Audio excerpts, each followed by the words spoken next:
Chapter 213.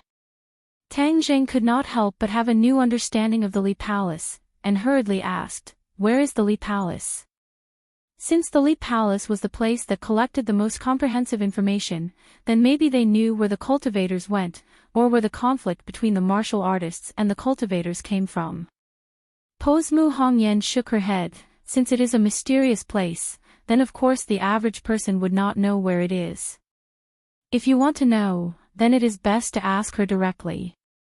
Mu Hongyan pointed at Li Xiaotian, who walked out. Tang Jing bitterly smiled. Prying open Li Xiaotian's mouth was easier said than done. What are you saying about me?" Li Xiaotian frowned and asked. Tang Jing glanced at the bra in her hand and said, "We are saying that with your airport shape, do you still need to wear this thing?" Li Xiaotian was furious. "You are the airport shape." Tang Jing shrugged. "I am an airport shape. It is normal for a man to be an airport shape, but for a woman, it is not normal." "How am I an airport shape? My chest is so big, wearing this is just right." Li Xiaotian argued. "Is it big? How come I don't see it, if you have the guts to take it off and prove it?" Tang Jing provoked. Since Li Xiaotian was always like a ghost, then why not just make her angry and leave?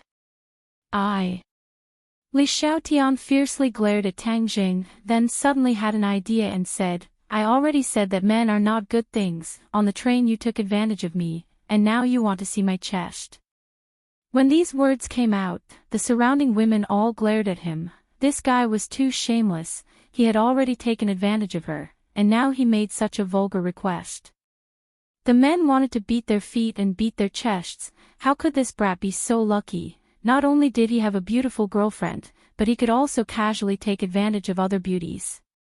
Tang Jing was greatly embarrassed, and this woman really dared to say anything. Fang Shishir blushed, and pulled Tang Jing to the cashier to pay. Li Xiaotian immediately followed, put the bra on the cashier, and said without any trace of politeness, "Pay for me too." Tang Jing rolled his eyes. "Why should I pay for you? I said that I am penniless. If not you, who will pay?" Li Xiaotian retorted. "Who wants to pay? I will not pay. I have known you for less than a day, and haven't you harmed me enough? How can I pay you? No way." "Stingy? How can a man be so stingy?" "Who said that men can't be stingy?" Seeing the two of them arguing, many men said in their hearts, "I will pay for it, to buy a bra for a beautiful woman. What a great blessing this is." Mu Hongyan came over with a smile, shook her head and said, "You two don't quarrel. You are my guests. Of course, I will pay. How can I let you pay when you come to Dianan?" Then she handed over a bank card to settle the bill. Then they went to buy other clothes and daily necessities. Tang Jing and Li Xiaotian were still tit for tat, sparks flying everywhere. Finally, it was not easy to return home and stop. As night fell, the small villa near the water was particularly quiet, and people's hearts could not help but settle down.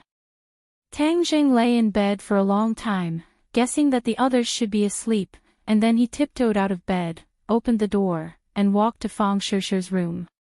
When he passed by Mu Hongyan's room, he couldn't help but stop because he heard a burst of stifled sobbing coming from her room. If it wasn't for his amazing hearing and coincidentally passing by the door, he wouldn't have heard the sobbing at all. His heart trembled. Could it be that something had happened to Mu Hongyan? Otherwise, why was she so sad? He didn't intend to meddle in other people's business, but thinking about her careful care today, he still couldn't bear it and decided to find out. Knock, knock. He knocked on the door. The crying stopped abruptly. "Who is it?" "It's me." With a creak, the door opened. Mu Hongyan looked at Tang Jing with red eyes and forced a smile. "What's the matter?" Tang Jing asked with concern. "Did something happen?" "I heard you crying." Mu Hongyan said awkwardly, "It's nothing." Tang Jing moved and asked, "Is it because of what happened to Long Tingyu during the day?" Mu Hongyan let out a long sigh and said faintly, "It's all in the past." Tang Jing couldn't help but be a little angry. Long Tingyu didn't hide his mouth and wantonly slandered others. Don't be sad. It's not worth it to be sad over the words of such a person. I know, Tang Jing. Thank you. You should rest early. Mu Hongyan's mood was still not high. Tang Jing looked left and right, but there was no trace of Li Xiaotian. This woman had been following him like a tail, so he didn't have time to talk to Mu Hongyan alone. Why not take this opportunity to ask her about her husband? I have something to talk to you about. Is it convenient? Tang Jing asked. Mu Hongyan was startled for a moment, then nodded, then come in. The two of them entered the room and saw Mu Hongyan wearing a silk nightgown. The scenery inside was faintly discernible and extremely alluring. Tang Jing immediately abandoned all distracting thoughts, but his gaze was involuntarily attracted by a piece of writing. Under the heavens. These two words were exactly the same as the two words he saw in Mu Hongyan's room when he was in ordinary balance. Moreover, they were also hung on the bed. Lying on the bed, he could see it at a glance. That kind of magnificent aura still hit him in the face. Mu Hongyan followed his gaze and said, when I came back from ordinary balance, I also brought it back. Tang Jing nodded and went straight to the point. Actually, this time I came to Dianan. In addition to sightseeing, there is another matter. Mu Hongyan quietly listened and motioned for him to continue. Since it was like this, then he could only use a strong medicine. The murderer is the same kind of person as your husband. He killed him in order to steal the treasure in his hands. Tang Jing threw out a heavy bomb. Mu Hongyan's eyes instantly widened. Her legs went soft and she actually fell into a chair. How is that possible? Tang Jing looked at her with a smile that was not a smile. These words finally caused her to have a violent reaction. It seemed that she was very clear that her husband was a cultivator and that cultivators were different in this world. Therefore, she was so careful. Even if Tang Jing was her benefactor, she did not dare to speak carelessly. Anything is possible. It seems that you also know about your husband. This group of people killed him for the treasure, but did not obtain the treasure. So in order to vent their anger, they burned Nana. Why are they so ruthless? We have no enmity with him. Why would he do this to our family? Mu Hongyan bitterly muttered to herself. This person is deranged. To him, killing is a trivial matter. Tang Jing lightly said. Mu Hongyan suddenly raised her head and asked, how do you know these things? Of course it was the murderer who told me before he died. But you can rest assured that I have no enmity towards you. Otherwise, I would not have saved Nana. Moreover, I also like Nana very much. Mu Hongyan became more and more vigilant towards Tang Jing. After all, this matter was very important. Even if Tang Jing was her benefactor, she did not dare completely trust him. From her eyes, Tang Jing could already read her thoughts. But he did not care. If it was anyone else, they would have the same reaction as her. Your husband is a cultivator. Who else knows this secret? Cultivator. Mu Hongyan's lips trembled. It had been many years since she heard these two words. These two words were like a nightmare. Because of this identity, her happiness had turned into nothing. Chapter 2:14. Mu Hongyan looked at Tang Jing in horror. The word cultivator was like a bolt from the blue, causing her brain to temporarily forget to think. After a long time, she recovered and asked, how do you know about cultivators? What is your identity? Tang Jing smiled and said, neither too fast nor too slow. You don't need to be nervous. You have seen my family situation, so you should know what my identity is. Naturally, I am not your enemy. It's just that I happen to know about cultivators. No wonder you are so vigilant. After all, cultivators are different in the eyes of others. Mu Hongyan recalled the process of meeting Tang Jing. Tang Jing really did not have any bad intentions towards her, instead he selflessly helped her. It seems that she was too cautious. Tang Jing, I'm sorry, my reaction was too extreme, but this matter is of great importance. I have no choice but to be cautious. Mu Hongyan finally eased her tone and said. Tang Jing nodded to express his understanding. But how do you know about cultivators? You are a martial artist, don't you see cultivators as your mortal enemy? Mu Hongyan asked doubtfully. Mortal enemy? Tang Jing snorted. In this world, there are many martial artists who do not even know about the existence of cultivators. What mortal enemy is there? Moreover, cultivators do not threaten martial artists. Is there a need to be so antagonistic, like fire and water? Degrees Celsius is all equal to. Mu Hongyan was stunned. She did not expect Tang Jing to say such rebellious words. As for how I know about cultivators? If I tell you the truth, can you promise me that you will not reveal it to others? Tang Jing's face became serious. If he wanted to obtain the magic weapon left by her husband, he must gain the other party's trust, and revealing his identity as a cultivator was undoubtedly a good method. Moreover, her husband was a cultivator, she should be able to accept Tang Jing's identity.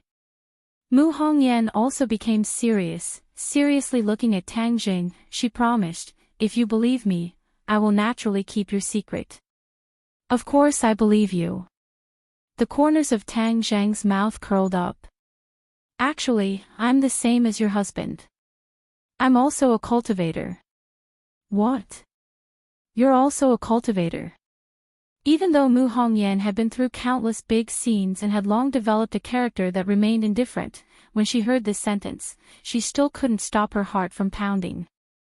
Her mind spun quickly, and many of her previous doubts were easily solved. No wonder Tang Jing was so unfathomable at such a young age. He was actually a cultivator. The most important thing was the miraculous life-prolonging pill. Even the king of medicine did not know how to make it, but Tang Jing easily took out 2 of them.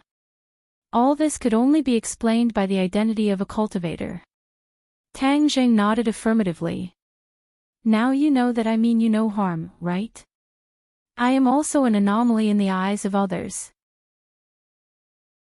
Mu Hongyan indignantly said, this is all prejudice. We're all human. Why should cultivators be discriminated against just because they're different? Tang Jing secretly rejoiced.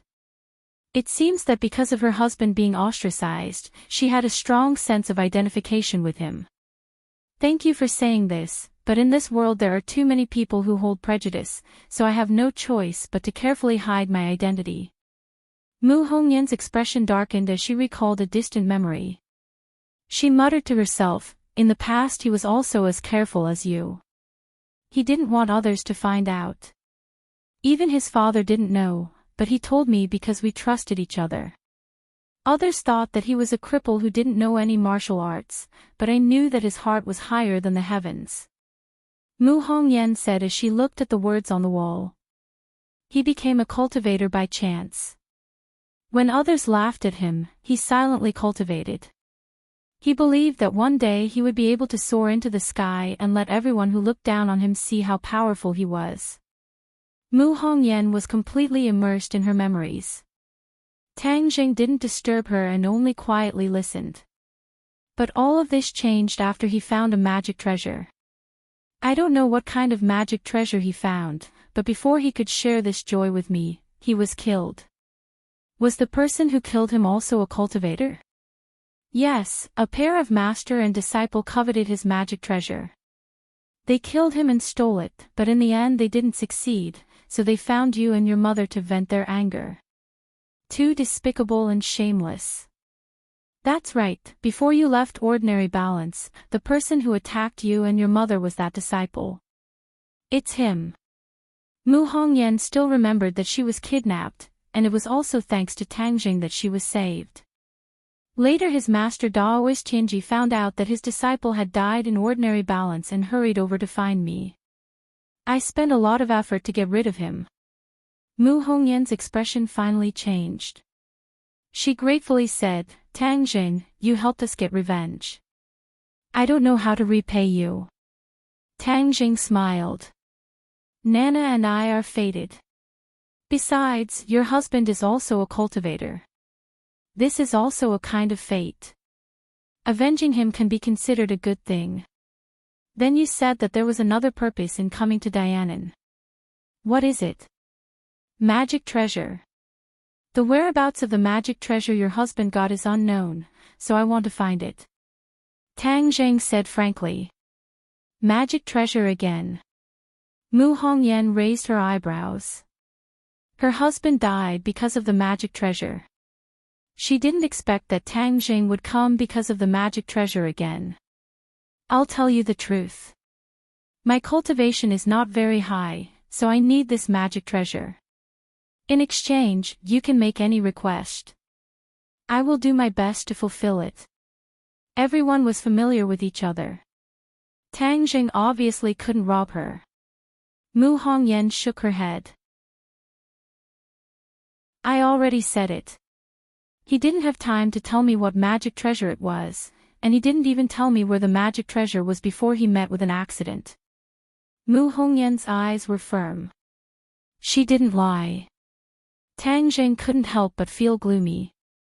Could it be that this time he had to return empty-handed? The mysterious level magic treasure was very important to Tang Jing.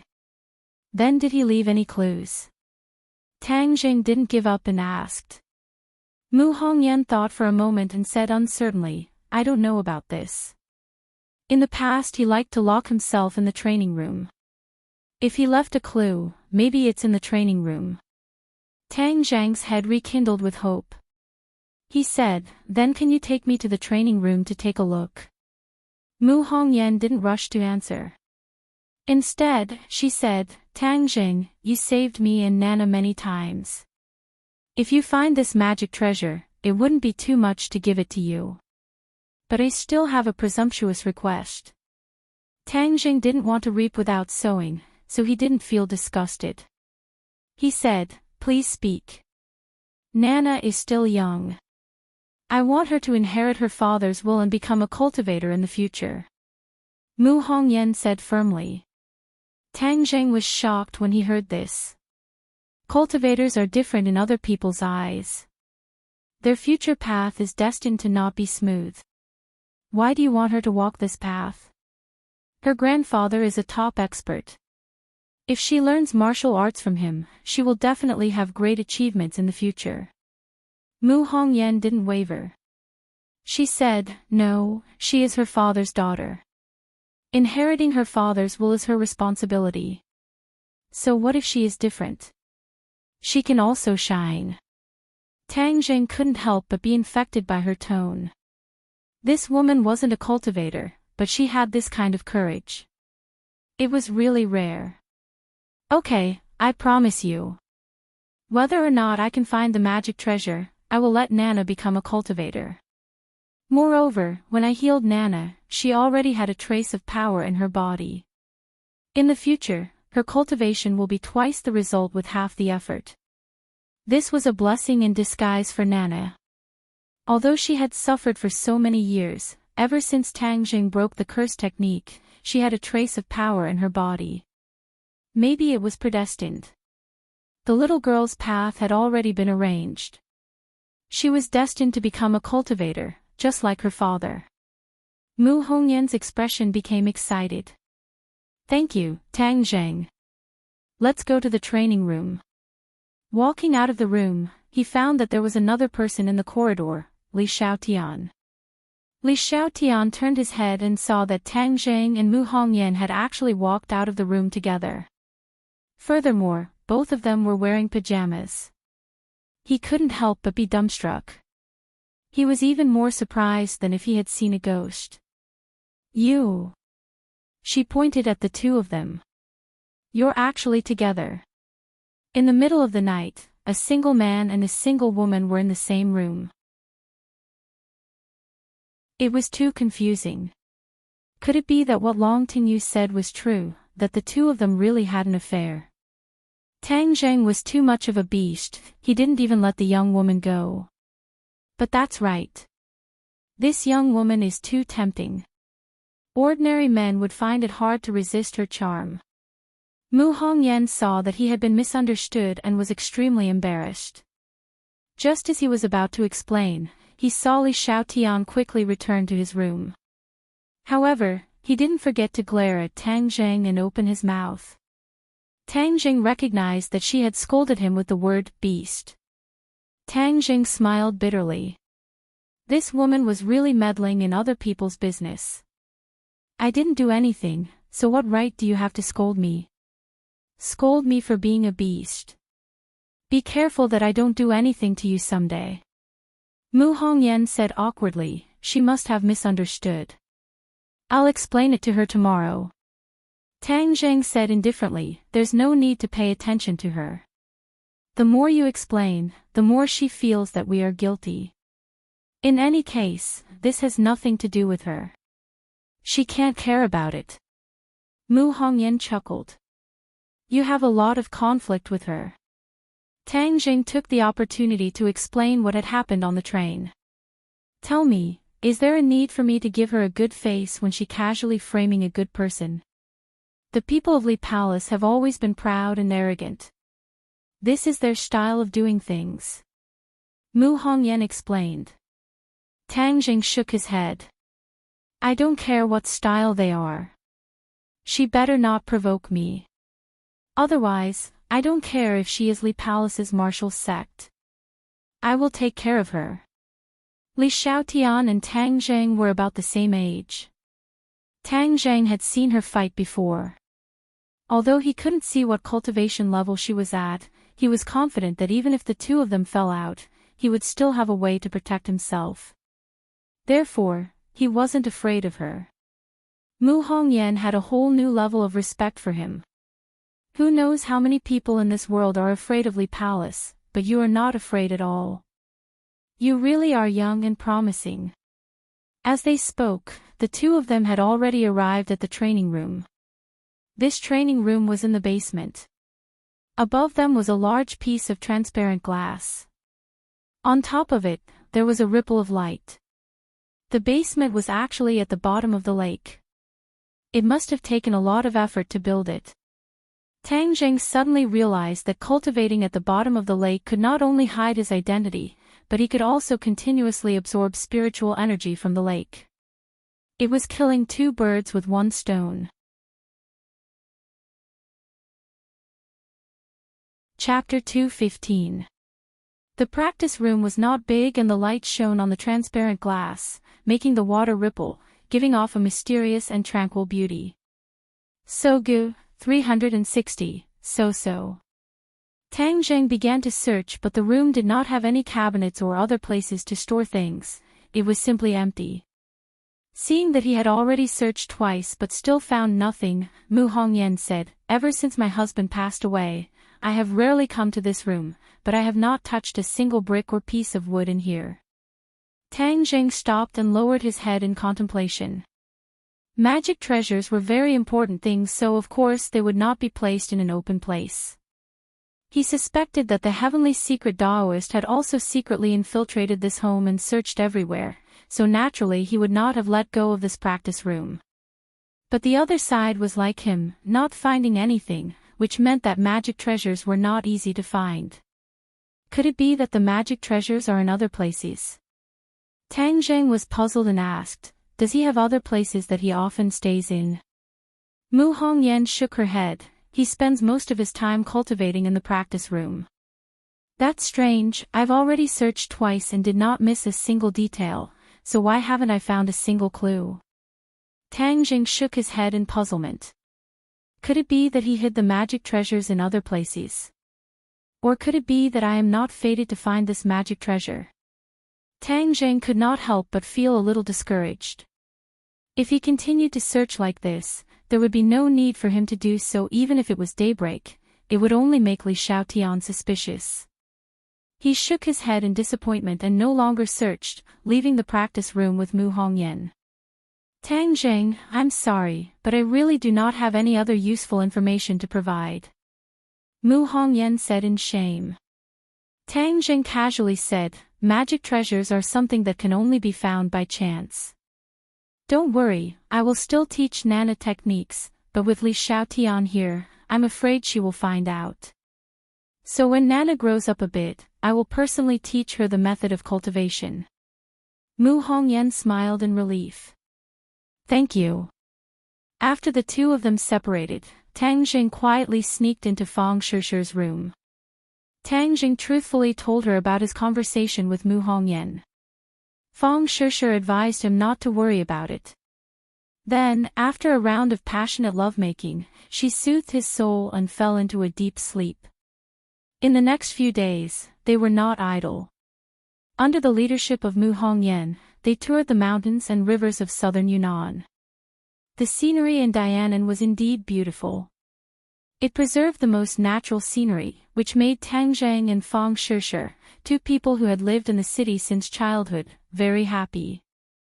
Tang Jing also temporarily put aside the disappointment of not finding a magic treasure and immersed himself in the mountains and rivers. He found a clue. The spiritual energy in the mountains and rivers was obviously much richer than in the city, even more abundant than in the ordinary Balance Mountain. If it weren't for Li Xiaotian watching from the side, he planned to use the spirit-gathering pill to absorb the spiritual energy of heaven and earth in the mountains and quietly cultivate for a period of time. Today, they drove to the highest and most dangerous fairy peak in southern Yunnan. It was said that in ancient times, fairies descended to this place, which was how the mountain got its name. The fairy peak was steep, and there was only one winding road up the mountain. Tourists were weaving, but most of them were using vehicles. There were only a few people who hiked up the mountain. Tang Zhang and the others of course went up the mountain by car. After looking around, they saw that it was already late, so they went down the mountain by car. Mu Hongyan personally drove, and Tang Zhang sat in the passenger seat, holding Nana in his arms. This girl was more and more clingy to Tang Jing, and she wanted to hang on him all the time. She had more authority than Fang Shishi, his official girlfriend. However, no one cared about this child. Instead, they thought she was very cute. The car drove at a constant speed. There was a curve in front of them. Suddenly, there was a violent crash. Then, everyone in the car felt like they were about to fly. Be careful! Tang Jing shouted. From the rearview mirror, he saw a huge off-road vehicle hit the butt of their car. There's a car accident. Mu Hongyan also noticed this and quickly shouted, "Everyone, don't panic." The people in the car were not ordinary people. Except for the initial panic, they didn't make a fuss. Our car is still sliding forward. Be careful. Tang Jing reminded, and Mu Hongyan hurriedly stepped on the brakes, but the car's forward momentum still did not stop, because the off-road vehicle behind them was like a roaring beast, pressing against their cars but as it rushed forward. The tires rubbed against the ground, creating several black tire marks. In the blink of an eye, their car was pushed to the edge of the cliff at the curve and hit the railing hard. Their hearts sank. This was not a car accident, but a well-planned assassination. They wanted to knock them off the cliff. Tang Zheng was shocked and shouted, "Shishi, quickly open the door and jump out." Fang Shishi's reaction was very fast, but Li Xiaotian's reaction was faster than hers. He had already unbuckled his seatbelt, kicked open the deformed door, and rushed out like a leopard. Bang bang! Two muffled gunshots sounded, and the others were shocked. The assassin actually used a gun. This determination was too great. "Shishi, be careful of the gun," Tang Zheng reminded her. Fang Shishi shouted "Understood" and rushed out of the car. A bullet just happened to fall on the door. If she was a second later, she would definitely be hit by the bullet. These people are not ordinary people. Tang Jing thought, but he didn't have time to think about who sent the other party and who the target was. The only thought in his mind now was to escape. It was not difficult for him to escape, but it was not so easy for Mu Hongyan. After all, she didn't know martial arts. In her panic, she didn't even have time to unbuckle her seatbelt. Then, with a loud bang, the car slammed into the railing, and half of it was suspended in the air. Mu Hongyan's side of the door was severely deformed because of the impact, and the huge impact made her stuck in the seat, unable to move. She subconsciously let out a scream. When Nana saw this, she cried loudly. She was in Tang Zhang's arms and was not injured, but when the child saw this scene, she was instinctively afraid. "Mom!" Nana cried out. Mu Hongyan shouted, "Tang Zhang, hurry up and save Nana. Don't worry about me. You hang in there. I'll come to save you after I get Nana out." The situation was urgent, and Tang Zhang didn't have time to think. He kicked the door and rushed out. Bang bang, bullets rained down on Tang Zhang, causing dust to fly around him. Tang Zhang simply had no way to put Nan down, so he could only tightly hug her in his embrace to prevent her from being hit by the bullets. With a casual glance, he saw 4 black muzzles poking out of the off-road vehicle's window, aiming at them and shooting. Damn it, who are these people? How could they use such powerful firepower? Tang Zhang gnashed his teeth in hatred, but found that Fang Shishir and Li Xiaotian were lying on the ground, not daring to show their heads. These gunmen were too hateful. They must know that they knew martial arts, so they used their firepower to suppress them. We can't go on like this. Tang Zhang glanced back and found that the car was tilting away from the cliff. If they didn't get rid of these gunmen, they wouldn't have time to save Mu Hongyan. So, as she pushed Nana into Fang Shishir's arms and said, "Protect Nana. Be careful. I'll get rid of these people. Be careful." It was the first time that Fang Shishir had faced such a thrilling situation. She couldn't help but be excited and scared. Whoosh! Tang Zhang rushed out, and the bullets almost brushed past his body. He roared, and with a wave of his hand, a few stones that he picked up in passing shot into the windshield. Puff! Under the broken windshield, the driver was hit by a stone on the spot, and suddenly fell on the steering wheel. Suddenly, the off-road vehicle sped up. At such a close distance, Tang Zhang could even see the surprise on the faces of the other gunmen. Obviously, they didn't expect Tang Zhang's reaction to be so fast. Moreover, the driver stepped on the gas pedal before he died, so the off-road vehicle rushed toward Tang Zhang like a runaway horse. Tang Zhang quickly moved aside. Seeing the off-road vehicle speeding past him, Tang Zhang quickly grabbed the window with his arm and flew to the roof of the car. Bang! Bang! Bang! The gunman found Tang Zhang's trace and aimed at the roof of the car and pulled the trigger. Tang Zhang didn't stay on the roof of the car. Instead, he lightly jumped over the roof and flipped to the other side. From the other side of the window, he punched a gunman in the face. Suddenly, the gunman's face exploded and blood flowed out. He died on the spot. Tang Zhang was furious. Just this punch alone was enough to kill. The remaining 2 gunmen shouted, "Shoot him, kill him, kill him." The gunshots were loud, but after all, 2 gunmen were dead. The threat to Tang Zhang was greatly reduced. Tang Zhang smoothly grabbed the hand holding the gun from the front passenger seat and pulled it hard. The pistol was in his hand. Tang Zhang didn't hesitate. He turned the muzzle, aimed at the other gunman in the back seat, and pulled the trigger.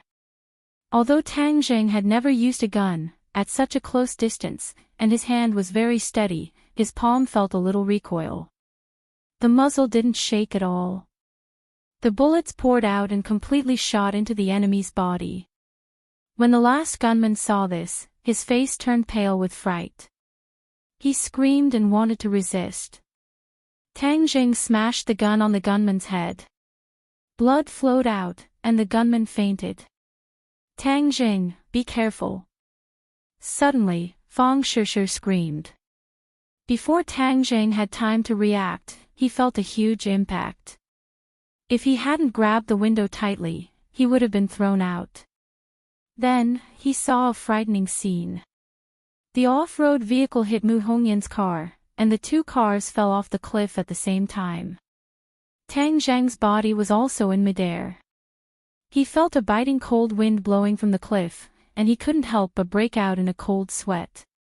Mu Hongyan's scream came from the car. Tang Zheng almost didn't think. He jumped up, and the two cars and one person fell down the cliff.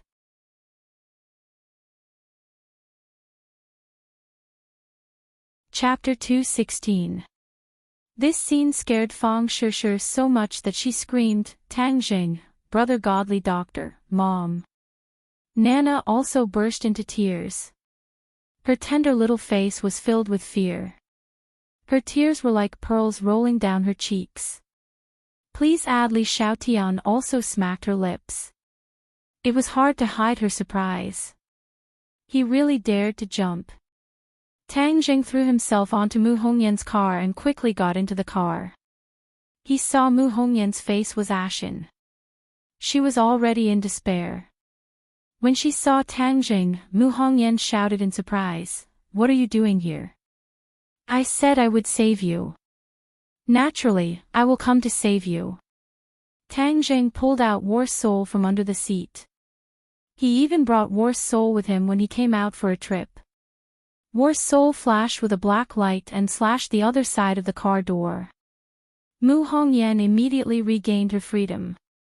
Tang Zheng quickly held her in his arms and rushed out of the car. The mountain wind whistled. The two of them stood on the roof of the rapidly falling car. They found that the car had already fallen more than 100 meters. Tang Zheng could only see Fang Shishir's face full of concern at the edge of the cliff. He also heard the heart-wrenching cries. Tang Zheng's heart thumped as he thought to himself that the situation was not good. He had overestimated himself. Even though he did all of this in a short amount of time, under the influence of gravity, the speed of the car's descent was even faster than the speed at which he saved people. The distance of falling more than 100 meters was almost instantaneous. Now, Tang Zheng had no way to rush to the top of the mountain. He was unwilling to give up. With a tap of his foot, he heavily stepped on the roof of the car. The two of them quickly rose into the air. However, they were still unable to rush to the top of the cliff that was more than 100 meters high. Then, the two of them quickly fell down like cannonballs. The mountain wind whistled in their ears. Tang Zheng held the sword in one hand and Mu Hongyan in the other. His expression gradually changed. This was a cliff that was thousands of meters high. If he fell down, he would definitely be smashed to pieces. Not even his ashes would be left. Mu Hongyan felt her entire body turn cold. Was she going to die just like that? He would never be able to see Nana again. He would not be able to accompany her as she grew up. "Nana!" She shouted loudly, but her voice was drowned out by the whistling mountain wind. Indescribable sorrow and despair welled up in her heart, but when she saw Tang Zheng holding her, she felt even more guilty. He actually risked his life to save her. "Tang Zheng, you shouldn't have saved me. Now you're going to fall off the cliff with me." The mountain wind howled, and she finally managed to finish her sentence. Tang Zheng forced a smile. "I promised to save you, so I naturally had to do it. But it seems that I didn't do it in the end. I can't save you." "I'm sorry, Tang Zheng." Mu Hongyan's face revealed a look of despair. Tang Zheng could no longer see Fang Shishir's face above his head. He only felt that he was falling faster and faster. He turned his face with difficulty and found that the ground was getting closer and closer. It was pitch black. Boom! The two cars hit the ground first, splashing up pitch black soil. He used all his strength to hold on to Mu Hongyan. He used the ancient clear heaven scroll and mobilized all his true qi to cover his whole body. He hoped that his body could offset the impact of the fall. Pang! With a muffled sound, Tang Jing felt a huge pain spread throughout his body. Then his vision turned black, he lost consciousness. At the top of the mountain, Fang Shishi's throat was almost hoarse from shouting. If she was not holding Nana in her arms, she would have jumped down without a care for her own safety. Li Xiaotian looked at all of this in disbelief. Tang Jing actually died like this. No matter how rich her imagination was, she would never have thought of this scene. She had always wanted to find out more about Tang Jing, but now everything was meaningless. Fang Shishi, don't cry. It's useless crying. Li Xiaotian persuaded. Go away, you bad woman. Fang Shishi angrily roared. Nana had long been sobbing. Mom, brother godly doctor, where did you go? Nana wants to see you, sob sob sob. Li Xiaotian stood to the side resentfully. She looked at the bottomless cliff and did not say a word. This big movement had attracted everyone's attention. Many passing tourists stopped to watch. All the cars stopped and traffic was congested. However, no one dared to step forward. This was not an ordinary traffic accident, but an assassination. Ordinary people did not dare to act rashly and could only watch from afar. Not long after, the police station in the scenic area came. They controlled the scene and evacuated the guests. The news of Mu Hongyan being attacked and falling off the cliff was immediately transmitted back. Mu Hongyan was a celebrity in Dianan. It could be said that she was a household name. After all, she was in charge of the Long family's huge business empire. Moreover, she was capable and beautiful. Of course, she could attract many people's attention and was the object of admiration. Not long after, a helicopter flew to the edge of the cliff and hovered above their heads. Whiz! A person jumped down from a height of more than 10 meters and landed lightly on the ground, safe and sound. Hiss! Many people sucked in a breath of cold air. An expert, this was a real expert. Everyone stared at this expert with wide eyes. It was a hale and hearty old man, Long Xianyuan. Long Xianyuan stood at the edge of the cliff with a gloomy face. He looked down and then retracted his gaze. Almost no one dared to breathe. The atmosphere was extremely oppressive and the scene was extremely quiet. Who did it? No one answered his question, and no one knew the answer. The scene fell into a dead silence. Long Xuanyuan's anger seemed to be about to explode at any time. No one dared to approach him. He took a deep breath and suppressed his anger. He asked again, Hongyan and Tang Jing really fell off the cliff? Li Xiaotian finally spoke. He nodded and said, I saw it with my own eyes. Fang Shishi sobbed and said, Master Long, you must find them. You must save them. Nana, who had fainted because of sadness, woke up again. When she saw Long Xianyuan, she immediately threw herself into his arms and cried, Grandpa, Mom and brother godly doctor fell. You must save them. Nana wants them. A trace of pain and love flashed through Long Xuanyuan's eyes. He patted his granddaughter's shoulder and comforted her, Nana, don't worry. Grandpa will definitely find them. They will be fine. Yes, I believe they are still alive. Fang Shishi nodded firmly. Long Xianyuan and Li Xiaotian looked at her in surprise. They didn't know where her confidence came from. This was a cliff that was thousands of meters high. No matter who fell, they would be smashed to pieces. Long Xianyuan might have been infected by Fang Shishi's persistence. He said, I will send people to search immediately. The helicopter circled around and immediately dived down to the bottom of the mountain to begin the search. Long Xianyuan, on the other hand, brought Fang Shishi and the others to the car and returned to the small villa by the lake. The news of Mu Hongyan being attacked and falling off the cliff quickly spread to the ears of the various forces in Dianan. Everyone wondered if they had heard wrongly. Mu Hongyan being attacked and falling off the cliff, was this a joke? There was actually someone who dared to do such a thing in Dianan. Before everyone's shock subsided, Long Xuanyuan's anger followed closely behind. Several forces that were secretly opposing the Long family were swept away at a speed that was as easy as crushing dry weeds and smashing rotten wood. The atmosphere of the entire Dianan became oppressive, and an inexplicable pressure pervaded the air. Everyone immediately expressed that this matter was not done by them. The Long family was a veritable local tyrant in Dianan. Many people relied on the Long family to make a living. Assassinating Mu Hongyan was like poking a hornet's nest. Long Xianyuan didn't listen to one side of the story. Not only did he continue to send a large number of people to investigate, but he also focused on the investigation of the gunmen. In the end, the investigation found that a group of foreign assassins had recently appeared in Dianan, and this matter was done by them. This group of foreign assassins obviously didn't know Mu Hongyan's identity, so they only thought of her as an ordinary rich person. They never thought that she would have such a prominent identity. It was no wonder. The local forces in Dianan knew how terrifying this matter was. It was simply impossible to do it.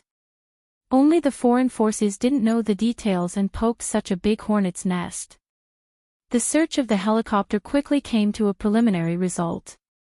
There was a large area of forbidden death below the fairy peak. The people of Dianan were very clear about it. There were many swamps in this area, and miasma filled the air. The search was very difficult, and for the time being, the bodies of the two people had not been found. The so-called most beautiful place was often the most dangerous place. The fairy peak was like this. The scenery at the top of the mountain was beautiful, but at the bottom of the mountain was an endless forbidden death zone. It was connected with other undulating mountains, and was a primitive mountain range. Even though the tourism industry was developed, Dianan did not develop this primitive mountain range. This was because ferocious beasts ran rampant, swamps were everywhere, and miasma filled the air. Once an ordinary person inhaled a large amount of miasma, it was enough to be fatal. Moreover, the countless swamps were like bloody mouths, swallowing the lives of those who entered. Every year, there were many exploration teams that entered this forbidden death zone, but they never came out again. In the past few years, there were fewer and fewer people exploring. Everyone gradually understood that this forbidden death zone was the hunting ground of the Grim Reaper, and it was better not to touch it. Under the pressure of Long Xianyuan, his subordinates wore gas masks and searched this small area for 3 days and 3 nights, but they still found nothing. Many people thought that although they did not find the bodies, they must have been swallowed by the swamps that ate people without spitting out the bones. The Long family fell into a state of sadness, but there were some people who were not sad. Long Tingyu had been secretly happy for the past few days, and he was extremely happy. This was because the real culprit of this assassination was him. He had specially invited foreign forces to do this business in order to not expose himself. Now, he had finally gotten what he wanted. However, he also had a little regret. He had originally planned to kill Tang Jing alone, and then capture Mu Hongyan alive. This way, he could fulfill his wish and get Mu Hongyan, this beauty, into bed. However, Tang Zheng's reaction was too intense. He directly killed the other party's driver, causing both parties to fall off the cliff. Although it was a little regretful, Long Tingyu was still very happy, because his gaze was fixed on other prey. Since Tang Zheng was dead, then his beautiful girlfriend had become an ownerless object. Without Mu Hongyan, then let Fang Shishir take over.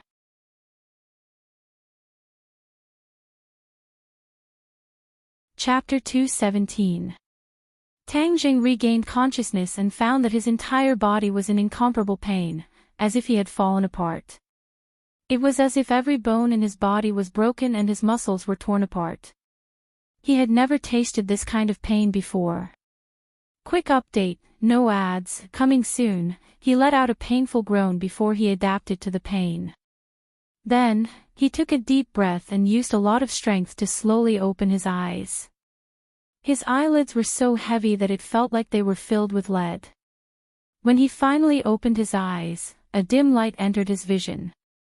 The scene in his field of vision slowly condensed together and projected on his retina. This was a dim wooden house. The wind was blowing all around, and there was light coming in through the cracks in the wood. Tang Zheng was lying on a cold wooden bed. His body was tied to the bed board by ropes, making him unable to move. What's going on? Why am I tied up? Didn't I fall off the cliff with Mu Hongyan? Shouldn't I be dead? Is this the ghost realm? No, Tang Zheng had heard a little about the ghost realm from Tian Chanzi. This was definitely not the ghost realm. Moreover, after people died, they became ghosts and were muddle-headed. How could they be as clear-headed as he was? He could still remember everything that happened before, and the feeling of his body was so real. I'm not dead. Tang Zheng immediately judged this point. Although his whole body was in unbearable pain, this news still made him very excited. As long as he was not dead, there was still hope. But who saved him? Why did they help him? And, where was this place? A series of questions came one after another, and he felt a splitting headache. It seemed that the injury was too serious to even think about it. Let's check the condition of my body first. Tang Zheng hurriedly operated.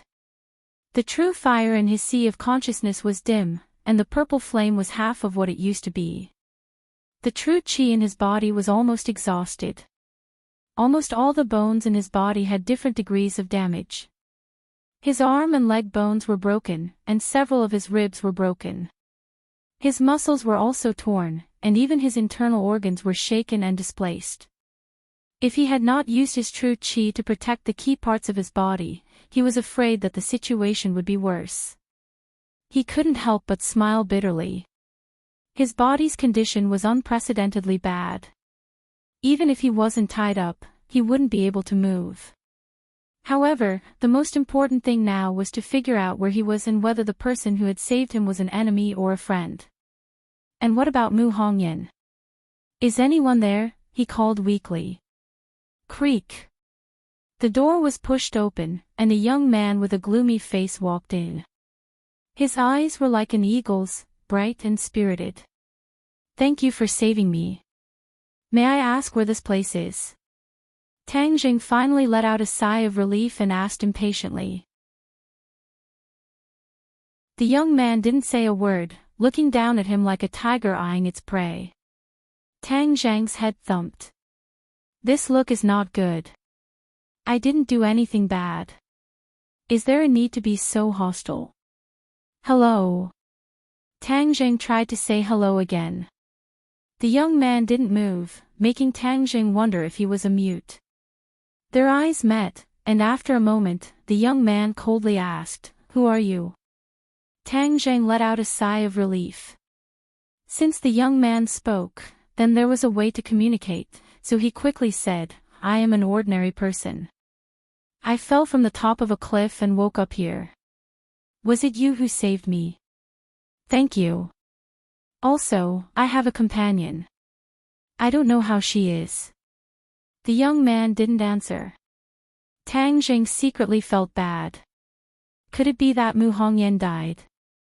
Then Nana would become a real orphan. She didn't die. The young man suddenly said. Tang Zheng almost rolled his eyes. Can you not speak so slowly? You almost scared me to death. You are a liar, not a good person. The young man decisively said. Tang Zheng was stunned. How did I become a liar? You don't even know me. You are lying. You are not an ordinary person. The young man said. Not an ordinary person. Tang Zheng's head trembled, and his face became serious. Could it be that the other party discovered something? He didn't have time to think about this problem when a burst of footsteps sounded, getting closer and closer. He saw an old man surrounded by a group of people walk in. This old man had a head full of snow-white hair and a long beard. His face was full of wrinkles and his face was somewhat pale, but his eyes were full of wisdom, as if they could see through people's hearts. The old man sat down in front of the bed and stared at Tang Zheng without blinking. He asked in an amiable manner, "This little brother, you fell off the cliff and were saved by my clansmen when they were hunting. Now you are safe."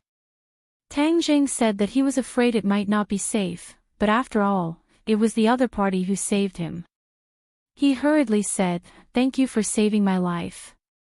I have a few questions to ask, little brother."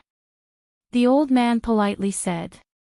Tang Zheng was a fish on the chopping block, so he naturally couldn't refuse. He softly said, "Please ask. Is this your sword?" The old man took out a sword from behind him and asked. Tang Zheng's eyes narrowed. This was his war soul sword.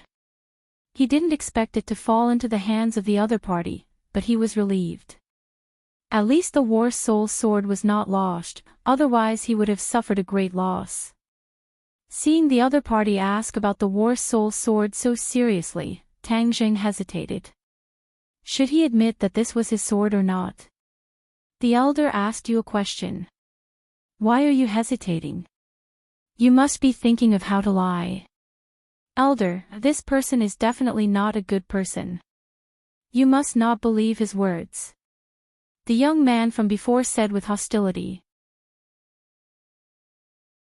The elder turned a deaf ear and still looked at Tang Zheng without batting an eyelid, waiting for his answer. Even the people behind him held their breaths and looked at Tang Zheng at the same time. Being looked at by so many complicated eyes, Tang Zheng felt an indescribable pressure. He didn't know the consequences of admitting or not, and he couldn't figure out the other party's background. In the end, he hesitated for a long time and decided to tell the truth. This is my sword. The elder's eyebrows showed a trace of undetectable excitement, but it was caught by Tang Zheng. He knew that he had made the right bet. Then may I ask who little brother is? The elder asked again. The young man quickly said, Elder, I have already asked him this question. He did not tell the truth and said that he was an ordinary person. The elder waved his hand, indicating that the other party should not speak. He then looked at Tang Zheng, waiting for his answer. Tang Zheng was puzzled. How should he answer this question? What was the other party's intention? I am just an ordinary person who accidentally fell off the cliff with a friend.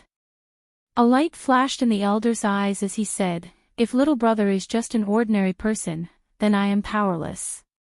Your injuries will cripple you for the rest of your life, and you will lie in bed for the rest of your life. Then you can only stay here until you die of old age. Tang Zheng knew that his injuries were very serious, but according to his words, he had still underestimated the severity of his injuries. More importantly, the other party seemed to be preparing to leave him behind and lie in bed for the rest of his life. Tang Zheng did not dare to imagine what kind of life that would be.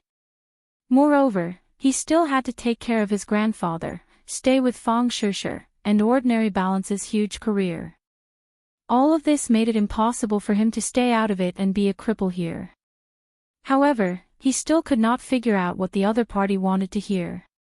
Could it be that the other party had discovered some clues from the War Soul Sword? Logically speaking, in the eyes of ordinary people, the War Soul Sword was only a little sharper and could be considered a treasure sword. Unless one could tell that the War Soul Sword was a magic treasure, it would not be able to attract such attention. I want to see my friend first. In the end, Tang Zheng did not reveal his identity as a cultivator. This identity was too important. If the other party was an enemy, then he could forget about living. Therefore, he was prepared to delay for a period of time and observe the situation here first. The elder smiled. Sure, I'm not in a hurry to know the answer. It won't be too late for you to tell me when you've thought it through. However, you can't drag this on for too long, otherwise you'll end up with a chronic illness for the rest of your life. After pausing for a moment, he turned to the young man and said, Ah Yuan, take him to see his friend later. Yes, elder. Yuan respectfully accepted the order. The elder brought the war soul sword and the others out of the small wooden house. Only Tang Zheng and Yuan were left in the room. Yuan obviously did not have a good expression on his face towards Tang Zheng. With a gloomy face, he said, "No matter how glib your tongue is, I will not believe you. You better not have any bad ideas, otherwise I will mercilessly break your head." Tang Zheng smiled bitterly. "I'm about to become a cripple, what bad ideas can I have?" Yuan coldly snorted, as if he agreed with his words. "Please untie the rope and help me to see my friend," Tang Zheng said. "Why do you want to untie the rope? Let me tell you, if you don't tell the truth, don't even think about getting me to untie the rope. Then how am I supposed to meet my friend? You can't just tie me to the bed and carry me there," Tang Zheng said doubtfully. "You want to lift your small body. You're simply insulting me." Yuan was indignant. Then, he grabbed the wooden bed with one hand and gently lifted it up. Even though Tang Zheng's nerves were thick, he couldn't help but feel his eyelids twitch when he saw this scene. If he didn't circulate his energy, he wouldn't be able to lift such a heavy thing with one hand with just his physical strength.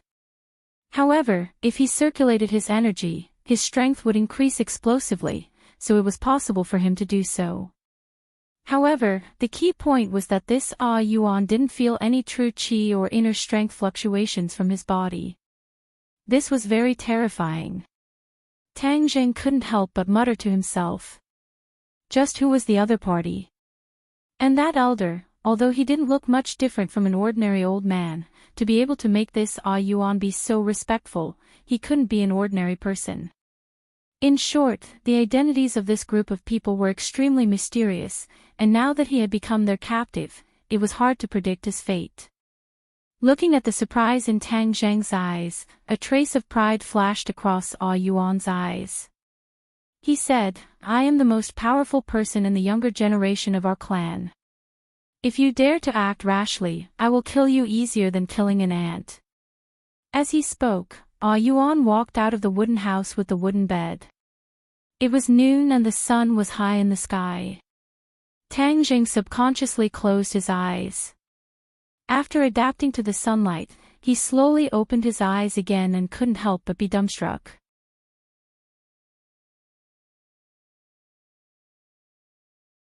Chapter 218. A huge circular plaza appeared in front of Tang Zheng.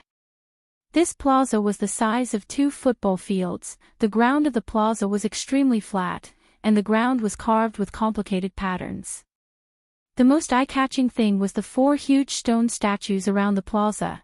The stone statues were about 10 feet tall and bathed in the sunlight, emitting a mysterious aura. These stone statues were lifelike, no different from ordinary people. Looking closely, it was as if the stone statues were also looking at him. A soul-stirring power reached straight into his heart, causing him to feel deep veneration. Seeing Tang Zheng staring straight at the stone statue, Yuan said proudly, "This is the guardian of my clan, isn't it spectacular?" Tang Zheng swallowed his saliva. To tell the truth, he had never seen such a tall and spectacular stone statue with his own eyes before. He sincerely said, "Spectacular. The guardian god has protected my clan for countless years. Even the elders don't know when they appeared." Yuan sighed. "What clan are you from?" Tang Zheng realized that the other party's clothes were still different from his. They were basically coarse linen clothes, which were already very rare. Furthermore, they all had long hair, just like ancient people. Ancient people. Tang Zheng's heart skipped a beat. He raised his eyes and looked into the distance. The plaza was surrounded by scattered houses, and outside was a forest that covered the sky and covered the sun.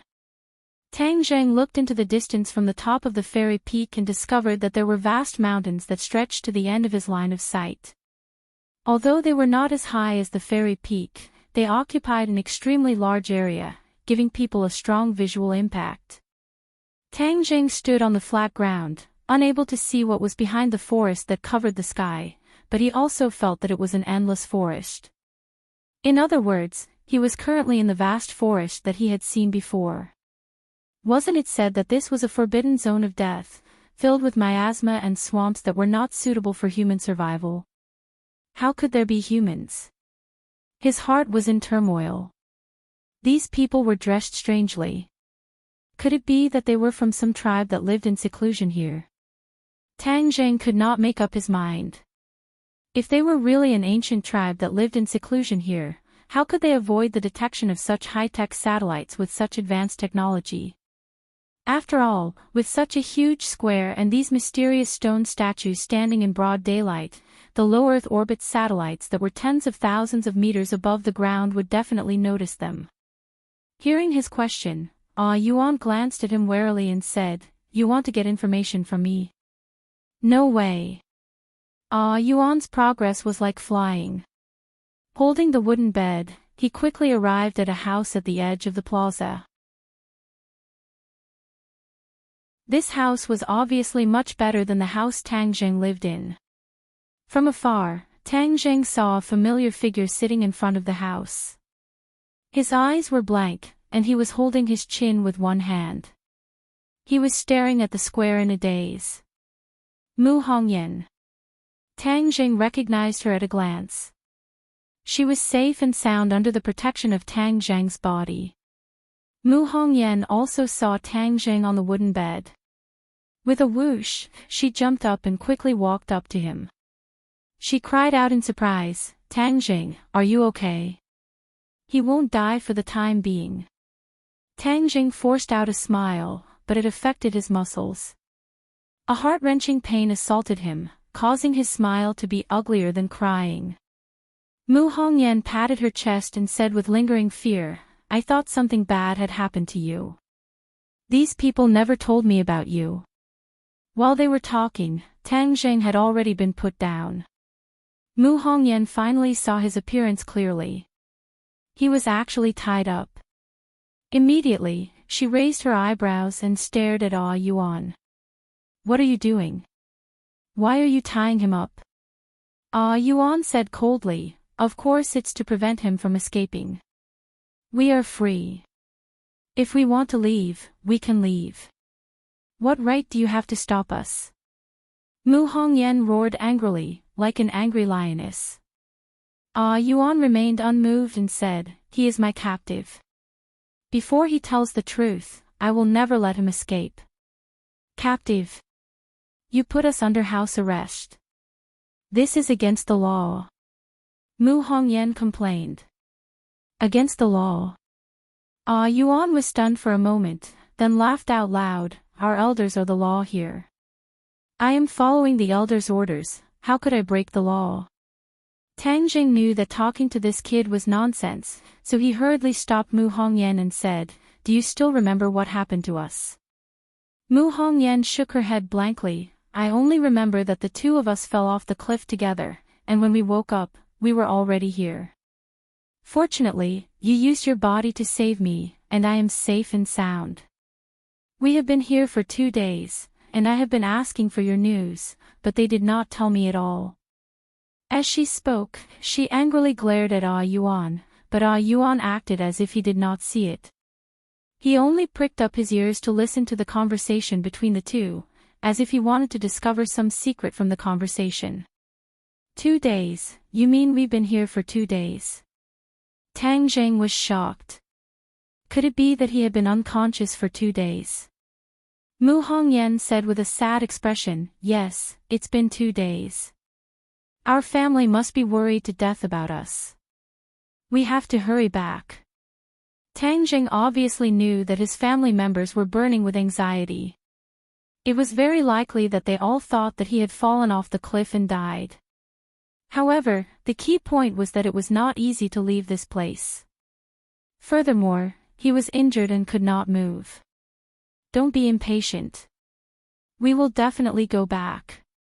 I promise you," Tang Jing said firmly. Mu Hongyan looked into his eyes and her heart softened. Tang Zheng had fallen off the cliff in order to save her, and if it wasn't for protecting her, he wouldn't have been injured to such an extent. All these years, no one had ever dared to give up their lives for her. Her heart seemed to be melting. Hearing Tang Zheng's promise, she did not doubt it. Instead, she believed it without hesitation. She nodded and said, "I believe you. We will definitely leave this place." Yuan scoffed and sneered disdainfully, "Without the help of our clansmen, even if your body recovers, it would be impossible for you to leave this 10,000 huge mountains." Their expressions couldn't help but darken. "All right, you've seen your friend. Let's go back," Yuan said. Mu Hongyan's expression suddenly changed. She grabbed onto the wooden bed tightly and shouted, "No, he's injured. I want to take care of him. You can't take him away." These 2 days were definitely torture for Mu Hongyan. She didn't know anyone and everyone looked at her with vigilance.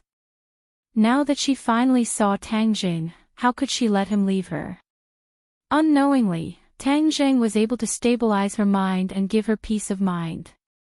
She had already treated Tang Zheng as her pillar of support. Yuan frowned and said unhappily, "You've already seen each other. If you still want to stay together, there's no way." As he spoke, he was about to gather the wooden bed together. "No, he's already injured to such an extent. He can't be left unattended." Mu Hongyan desperately grabbed onto the wooden bed and refused to let go. Yuan glared angrily. Why were these two so troublesome? He was not a person who would take pity on the fairer sex. He directly raised his hand and Mu Hongyan fell into the air. Seeing this, Tang Zheng hurriedly stopped him and said, "Stop, let us stay together. Otherwise, you won't be able to get my answer. You dare to threaten me?" Yuan flew into a rage. His other hand clenched into a fist, as if he could smash Tang Zheng's head at any moment. However, Tang Zheng acted as if he did not see it. He stared straight at Yuan and did not back down. "I am threatening you, so what can you do? Do you believe that I won't blow your head off with one punch? Haha, alright, then come. Since I've already become like this, I don't care if I take another punch." Tang Zheng laughed. Yuan was startled. This person was really not afraid of death. Of course, he did not dare to kill Tang Zheng. Otherwise, the elder would skin him alive. "If you can't make the decision, you can ask your elder," Tang Zheng said. "Just you wait, I will never let you succeed." Yuan angrily put down the wooden bed. Mu Hongyan landed on the ground again. Her legs went soft as she laid on the bed, exhaling like an orchid. Yuan angrily left and went to ask for instructions from the elder. Tang Zheng and Mu Hongyan could finally be alone. He hurriedly said in a low voice, "Have you found any useful information in the past 2 days?" Mu Hongyan took a deep breath and said, "In the past 2 days, I have been restricted from moving too far, but I have also seen some things. This is obviously an ancient tribe that lives in seclusion in the 10,000 mountains." It was hard to imagine that there was such an ancient tribe living in the death-forbidden zone in everyone's eyes. They hunt for a living. Every day, I can see people carrying the corpses of ferocious beasts back. The people of this tribe seem to be extremely strong, and there are hundreds of them. Then is there any way to leave this place? Mu Hongyan shook her head. "There are people guarding every exit, and the houses are surrounded by high fences, so there is no way to escape. Just like what that person said earlier, this is the depths of the 10,000 mountains, and other than them, it would be very difficult for outsiders to leave." As she spoke, her expression couldn't help but darken. She originally thought that she would die without a doubt, but she didn't expect to be saved. However, just as she escaped from the gates of hell, she entered the tiger's den and fell into the hands of this mysterious tribe who she didn't know if they were enemies or friends. "Tang Zheng, let me see if your injuries are serious."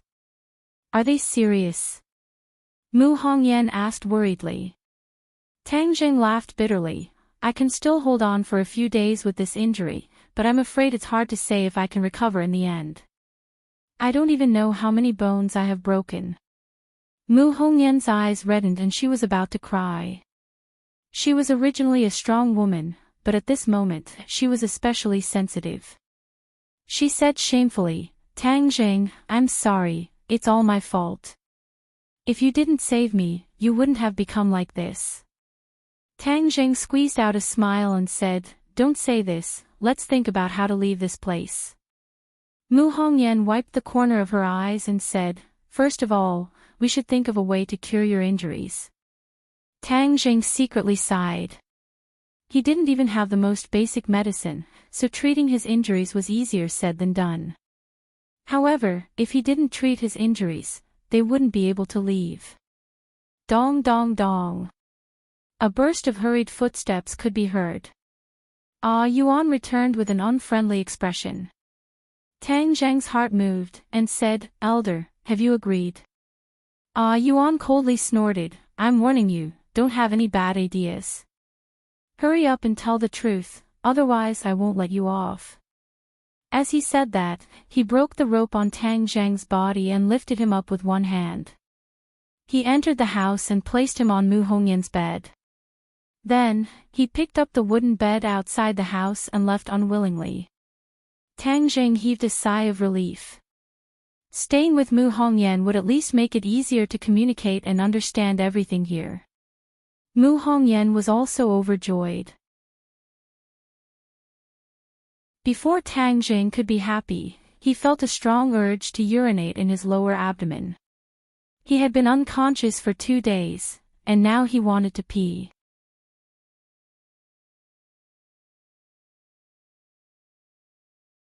Chapter 219. Tang Zhang's cheeks were flushed red, and he found it hard to speak. Mu Hongyan noticed that he was acting strangely and quickly bent down. Her shirt collar revealed a large area of snow white, and the buttons were almost bursting out of it. Tang Jing, what's wrong? Are you not feeling well?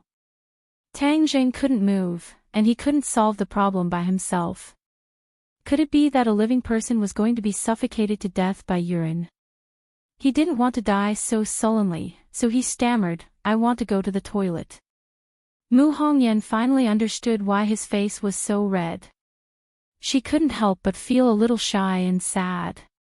If it wasn't to save her, how could he not even be able to do such a small thing? So, she didn't hesitate to ask, the big one, or the small one?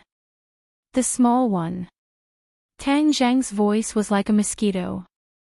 Wasn't his skin very thick? How could he be so shy at this time? You can't move. Wait for me. Mu Hongyan quickly ran out, leaving Tang Jing sighing. He had to find a way to get better, otherwise he would be crippled for the rest of his life. If he couldn't even take care of himself, then it would be better to kill him. Mu Hongyan rushed in again, holding a chamber pot in her hand. Don't move, I'll help you. Mu Hongyan took a deep breath and pretended to be calm as she calmly said. Although she was a married person, this was the first time she had done this kind of thing for someone. She couldn't help but feel a little flustered, but more than that, she felt shy. Mu Hongyan, what kind of nonsense are you thinking? Tang Zhang is your benefactor, and the reason he is enduring such pain is all to save you. Moreover, he is only a child in his teens, so how can you have such unbearable thoughts? Mu Hongyan asked herself, and gradually calmed her emotions. Seeing her unzip his pants, Tang Jing wished he could find a hole to hide in. He never thought that he would have a day like this. Suddenly, he felt his little brother being grabbed. The soft touch made his mind ripple. Most importantly, this was F*King exciting. F*CK, this is torture. Tang Jing cried out in his heart. Mu Hongyan had already grabbed his little brother and aimed it at the mouth of the chamber pot. Mu Hongyan said, it's done. Tang Jing quickly discarded all distracting thoughts. The urge to pee hit him, and his whole body relaxed. The sound of water splashing could be heard. He wished he could finish peeing as soon as possible, but he had accumulated too much in the past 2 days. It was as if there was no end to it. The two of them tacitly remained silent, and the only sound left in the room was the sound of running water. Mu Hongyan concentrated on looking at the little thing. Although she tried her best to suppress the thoughts in her heart, her beautiful cheeks couldn't help but turn red all the way to her neck, making her incomparably beautiful. He's not a child anymore, he's already so big. She couldn't help but have this thought, which made her feel even more embarrassed. Phew! Tang Jing finally let out a sigh of relief as he finished peeing. He unconsciously looked at her and found that her cheeks were pink and her eyes were watery. Moreover, because she was slightly bent over, her chest was so full that it seemed like it was about to burst out. Tang Zhang's head moved. He actually felt something, and his little brother immediately reacted. Mu Hongyan's hand clearly felt this change. Of course, she understood what was going on, but she pretended not to know.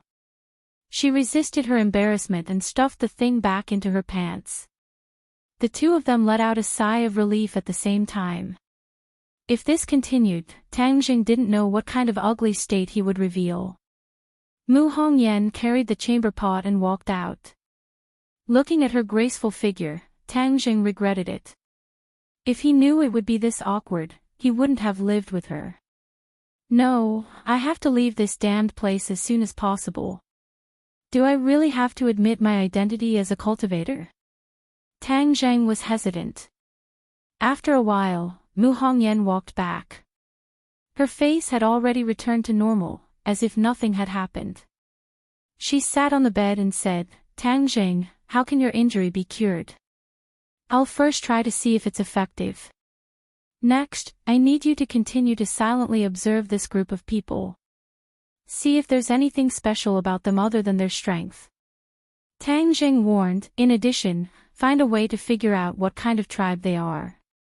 They actually live in seclusion in the 100,000 mountains. I always feel that it's not simple. They must have a lot of secrets. Only by collecting as much information as possible would Tang Jing be able to judge the other party's intentions. Do you think they're cultivators? Mu Hongyan asked curiously. Cultivators. Tang Jing denied this point. None of them have any innate chi fluctuations, so it's impossible for them to be cultivators. However, this tribe is simply too mysterious. They are not cultivators, nor are they martial artists, yet they have such great strength. It's simply inconceivable. I understand. I will try my best to collect as much information as possible. As night fell, the two of them ate the dinner that Ah Yuan brought over. The night became especially quiet, and there were no other entertainment activities in the mountains. Every household returned to their rooms to rest. Tang Zhang and Mu Hongyan, on the other hand, faced an awkward situation. There was only one bed in this room, and if the two of them wanted to rest, they could only sleep on the same bed. You sleep on the other side. Don't worry, I can't move at all. I won't do anything bad. Tang Jing tried his best to speak in a calm tone. Mu Hongyan smiled, I believe you. Under the illumination of the candlelight, she gave off a hazy sense of seductive beauty. Tang Jing hurriedly closed his eyes, not looking at this beauty. A single man and a single woman, sharing a bed and sleeping with their clothes on. To be able to sleep on the same bed as Mu Hongyan was something that countless men dreamed of, but it was Tang Jing who beat them to it. However, he couldn't do anything about it. However, smelling the fragrance emitted from her body, he still couldn't help but feel a surge of emotions. He forced himself to abandon all distracting thoughts and only fell asleep in the middle of the night. Mu Hongyan fell asleep in a daze. In her dream, she actually dreamed of the embarrassing scene during the day. In her dream, she still saw Tang Zhang's thing grow bigger and harder. She couldn't help but panic. Suddenly, a painful groan woke her up. She opened her eyes in a daze and found that Tang Jing was sweating profusely, his mouth continuously letting out painful cries. Tang Jing, what's wrong with you? She was shocked. It hurts, my whole body hurts. Tang Zhang's whole body trembled as if he was sleep-talking. Mu Hongyan's heart moved. She remembered that he said during the day that she didn't know how many bones in his body were broken. At that time, she saw that he said it so easily, so she didn't take it to heart. Only now did she understand how terrifying this pain was. It was just that during the day, he had been suppressing this pain. Today, he fell asleep and showed this pain. Her heart felt like it was being ruthlessly stabbed by a knife. Her eyes turned red and tears fell. She called out a few more times, but Tang Jing still didn't wake up. Tang Jing, I'm sorry. Why are you so good to me? In the past few years, there have been too many people with ulterior motives towards me. No one has been so good to me. You don't even care about your own life and have to suffer so much pain. How can I repay you in the future? She choked and found that she couldn't continue speaking. She only felt that her heart was wrapped in a warm feeling. She reached out her hand and tightly hugged Tang Jing. She let him lie in her embrace with his head resting on her full chest. In the past few years, she had never had such intimate contact with a man. She had a natural repulsion towards other people. But at this moment, she didn't feel repulsion. She only felt heartache as she tightly hugged him. She wished that she could rub him into her body and bear this pain for him. Tang Zheng laid in her embrace and gradually calmed down. However, the pain between his brows was still strong. The two of them maintained this position and gradually fell asleep. At dawn, Tang Zheng opened his eyes and found that his head was resting on something soft. It was more comfortable than any of the pillows he had slept on before. Moreover, a fragrance entered his nose. He turned his eyes and immediately saw where he was. He was actually lying in Mu Hongyan's embrace. The thing behind his head was her chest. No wonder it was so comfortable. How did he run into her embrace last night? He couldn't move. Could it be that she took the initiative to hug him? He felt that he was being too whimsical. The key point was that this position was really ambiguous, causing his mind to ripple. It was also early in the morning, and all the functions of his body were in a state of excitement. He couldn't help but have a reaction. His little brother was already a pillar that could support the sky. You're awake. At this moment, Mu Hongyan's voice sounded. Tang Zheng was lying in her embrace, so he couldn't see her expression at all. He didn't know if she saw his ugly state. He said awkwardly, I just woke up. Then get up. They should be bringing breakfast. Mu Hongyan hugged his body and moved to the bed. Tang Jing finally saw her face clearly.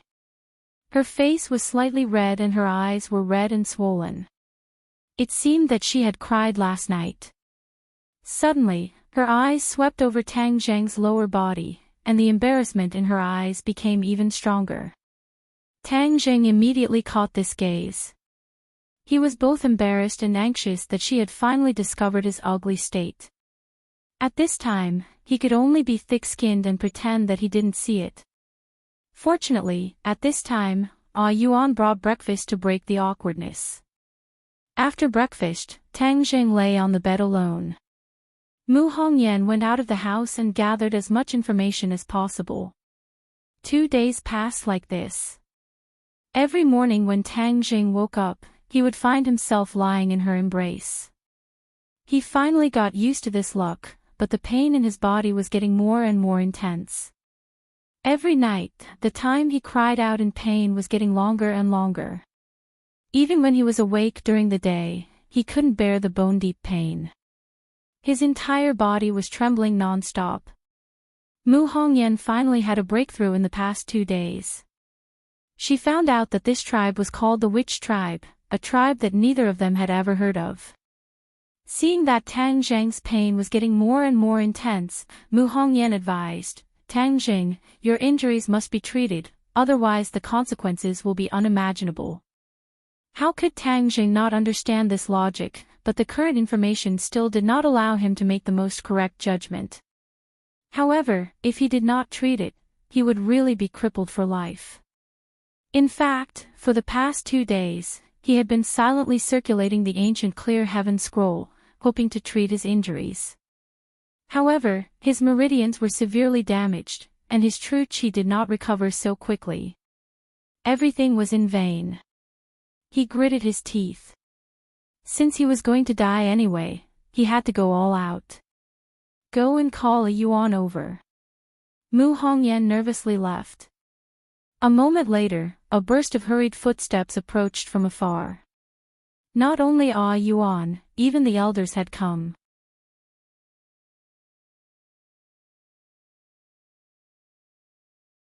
Chapter 220. Although the elder's expression was calm, there was still a trace of excitement in the depths of his eyes. Translation: Tang Zheng's face was slightly distorted from the pain, and he said, "Don't you want to know the answer? I'll tell you. Please speak." The elder's excitement was finally revealed. Ah Yuan also stared at Tang Zheng with wide eyes, as if he wanted to distinguish the truth of what he said. Mu Hongyan clenched her hands tightly together. The next sentence was related to the survival of the two of them. Tang Zheng's forehead was also covered in sweat. He did not know if it was because of nervousness or pain. He took a deep breath and said, "I am a cultivator." Plop. A muffled sound startled everyone. Tang Zheng's heart also jumped, but the scene in front of him left him dumbstruck. What was going on? Mu Hongyan was flabbergasted. The elder actually knelt in front of Tang Zheng and looked at Tang Zheng eagerly. 2 lines of old tears fell from the corners of his eyes. Ah Yuan turned pale with fright. "Elder, what are you doing? Get up quickly, how can you kneel to him?" However, the elder was unmoved. His fervent eyes seemed to be able to burn people as he stared straight at Tang Zheng. "Lord Envoy, our witch clan has finally waited for you. Is not equal to Axo." After saying that, tears streamed down his face. He prostrated himself on the ground in front of Tang Zheng. Everyone was stunned. Witch clan's envoy, what was this thing? Tang Zheng and Mu Hongyan looked at each other. Even though the two of them had imagined countless possibilities, they definitely did not think of this. This was completely beyond their imagination. Witch clan's envoy, how could he be the Lord Envoy? Ah Yuan found it hard to believe. It was difficult for him to connect the immobile guy on the bed with the legendary Lord Envoy. Ah Yuan had heard many rumors about the witch clan's envoy since he was young. He was a godlike existence, the most powerful person in the world, so powerful that no one could look up to him. Furthermore, it was said that the Lord Envoy would lead the witch clan out of their predicament and restore their former glory. Ah Yuan yearned for the glory of the witch clan in the past. From the few words that had been passed down, he could understand that the witch clan was a powerful clan. They were born with divine strength that could support the heavens. However, for some reason, the shaman tribe had been exiled to the 100,000 mountains. In such a harsh environment, the shaman tribe had used the blood and lives of countless generations of shamans in exchange for the safety of the monks' residence.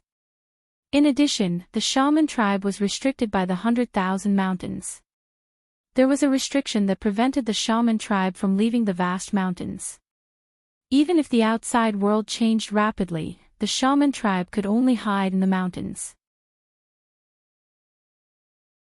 It turned out that it wasn't that they didn't want to go out, but that they couldn't. The witch tribe's emissary was the hero who broke the prohibition and saved them from the abyss of suffering. When a Yuan was young, there were records of magic treasures in his records. At that time, I did not dare to confirm that the magic treasure belonged to Lord Envoy, nor was I clear about Lord Envoy's identity as a cultivator. Later on, when I examined Darren's injuries, I discovered that Darren actually has 9 main meridians. This discovery made me both surprised and delighted. The legendary Lord Envoy had finally appeared. However, this matter is of great importance, so I did not make it public. Even after Lord Envoy woke up, I did not immediately explain this point because I did not dare to determine Lord Envoy's identity as a cultivator. Legend has it that only cultivators with 9 main meridians are the true Lord Envoy. Actually, last time, when Lord admitted that the magic treasure was your sword, I already knew that Lord Envoy was definitely a cultivator. However, to be on the safe side, I still had to get Lord Envoy's personal acknowledgement. Now, I have finally waited for this day. The heavens have eyes and bless my witch tribe. As he spoke, he almost knelt down again. Tang Jing hurriedly stopped him, only then did he stop. You said that I am the witch tribe's emissary. What can I do to make you think so highly of me? Tang Jing asked. I will not speculate on Lord Envoy's ability, but legend has it that Lord Envoy's divine technique has the power to destroy the heavens and the earth. Divine technique, could it be the ancient Clear Heaven Scroll? Tang Jing was puzzled, but he had obtained the ancient Clear Heaven Scroll by chance. Our witch tribe has been trapped here for generations. Only Lord Envoy can bring us out of here. The elder looked at Tang Jing expectantly.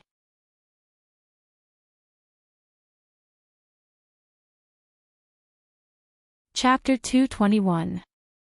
Tang Jing was baffled, and asked, Since you can save me here, then you can naturally walk out of this 10,000 huge mountains, why do you still need me to save you? The elder's expression dimmed. Lord Envoy, you may not know this, but our witch tribe has been restricted by restrictions for generations. As long as you are a member of the witch tribe, you will not be able to leave this 10,000 mountains. Only if you break this restriction will we be able to leave. Look at the latest chapter. Tang Jing curiously opened his eyes wide. There was actually such a strange thing. He asked doubtfully, what ability do I have to break the restriction? Tang Jing was only at the 9th grade of Qi refining, but this restriction was able to imprison the witch clan for generations, which meant that it had been going on for many years and was not an ordinary level of strength. Tang Jing guessed that it might be a restriction that prevented them from being discovered by outsiders and even escaped the surveillance of the satellites in the sky. Since the restriction was so powerful, Tang Jing was not arrogant enough to listen to the elder's words and feel that he was omnipotent and had really become a god. The elder said excitedly, Legend has it that as long as Lord Envoy enters the sacred ground, he will know the method to break the restriction. Sacred ground. Yes, the sacred ground is the most important place in our witch clan. The witch clan is not allowed to enter, and only the Lord Envoy can enter. It is said that all the secrets to breaking the restriction are in the sacred ground. The elder explained. Tang Jing laughed bitterly. Then look at me now, how can I enter the sacred ground? The elder comforted him, Lord Envoy, there is no need to worry. This little bit of pain will naturally not be able to defeat you. My witch clan has the black jade bone ointment, it can heal your injuries. Tang Jing was wild with joy, and said, All right, heal me first, we can talk about other things. Tang Jing could not stand this crippled state, and could not wait to recover to his lively state. The elder said respectfully, Yes, I will follow the orders of the Lord Envoy. Then, he walked out, and Mu Hongyan and Yuan walked in again. Yuan looked at Tang Jing with a complicated expression, while Mu Hongyan was even more nervous, and quietly asked, What's going on? Tang Jing laughed bitterly, I don't know either, you heard it too, they believe that I am their Lord Envoy, I can bring them out of this place. Mu Hongyan really wanted to ask the elder what Tang Jing's characteristics were, but she swallowed her words back down. There was no doubt that Tang Jing's body was full of secrets.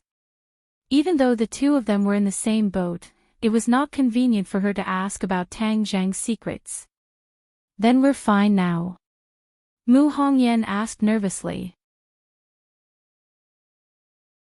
Mu Hongyan was overjoyed, as long as your injuries are healed, we will have a chance to leave this place. The two of them had long since grown wings in their hearts, and they wished that they could immediately fly back. "Lord Envoy, the black jade bone ointment has been brought over. As long as you apply the ointment to your entire body, your injuries will be healed in a day." The elder walked in with a black jar. "I can recover in a day." Tang Jing found it hard to believe that such a heavy injury could be healed so quickly. It was truly a miraculous elixir. The elder said confidently, "Of course, this is a secret ointment made by my witch clan. Its effects are absolutely guaranteed. Then quickly apply it on me," Tang Jing said impatiently. The elder placed the jar beside the bed and said, "Then I ask Lord Envoy's friend to apply the ointment for Lord Envoy. However, you must take off all of Lord Envoy's clothes and apply the black jade bone ointment on your skin. You must apply it to every inch of your skin." With that, the elder brought Ah Yuan out of the room, leaving Tang Jing and Mu Hongyan looking at each other in dismay. F***ck, how could he just leave like that? "Aren't you going to help me apply the ointment?" He couldn't help but look at Mu Hongyan awkwardly. Could it be that he wanted her to apply the medicine? Then wouldn't he be stripped naked in front of her? Although Mu Hongyan had been serving him for the past few days and had seen everything that she should and shouldn't have seen, the two of them still felt awkward and ill at ease when they saw Tang Jing naked in front of her. Mu Hongyan took a deep breath.